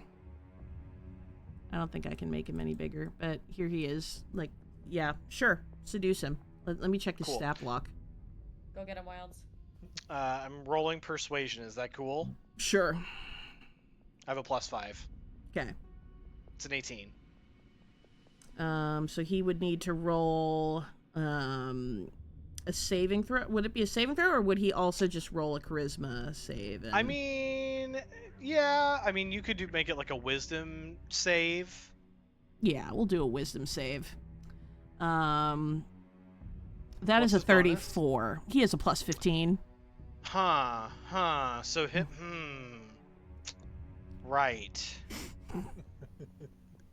So how does he feel about me though? Like, what's the vibe? He's Like, are what they? he is so amused by you that is the reason you're not immediately dead where you stand. Oh my god, thank you. You want Ollie, to go, Ollie, Yeah. go. You trying it, Ollie? Yeah, I'm gonna try it. Ollie's just standing in a corner moisturizing. I rolled a 5. Did you use your? He advantage? rolled a 34 again. Use so- your inspiration. Can I use my inspiration to Sure, reroll? roll your Nat 20, sure. nat 20, nat 20. Okay, that one's a 9, which is Damn not it. better. No, you're I got adorable my to him. eyelashes all nice. You're adorable to him. Amazing. I'll take I that. used Mage Hand to jerk him off. Okay. That's great. Thank you, everyone, so much for watching. You're gonna have to cut that out. No, in all seriousness, thank you all so much for playing. This was such a joy to play with y'all and play my first official all the way through. This is the first game I've ever played like all the way through as a DM. So thank y'all so much. I really, really enjoyed that. I hope you enjoyed that. Yes. We will be doing more.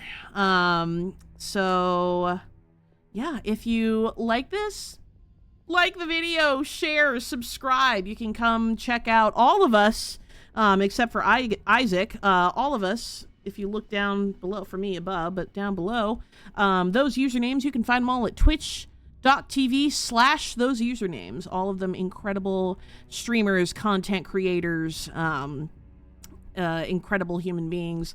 Wilds himself is an excellent DM. He runs a game with me and a few other friends every third Friday, or at least it's supposed to, called Aved, What Lies Beneath. So if you would like to join us, you can certainly come check it out on my channel, twitch.tv/ProfessorClare. I am live Wednesdays, Thursdays, and Saturdays as of September 2025 when we are recording this. Otherwise, thank you all so much for watching, and we hope to see you again on the next one. Bye-bye!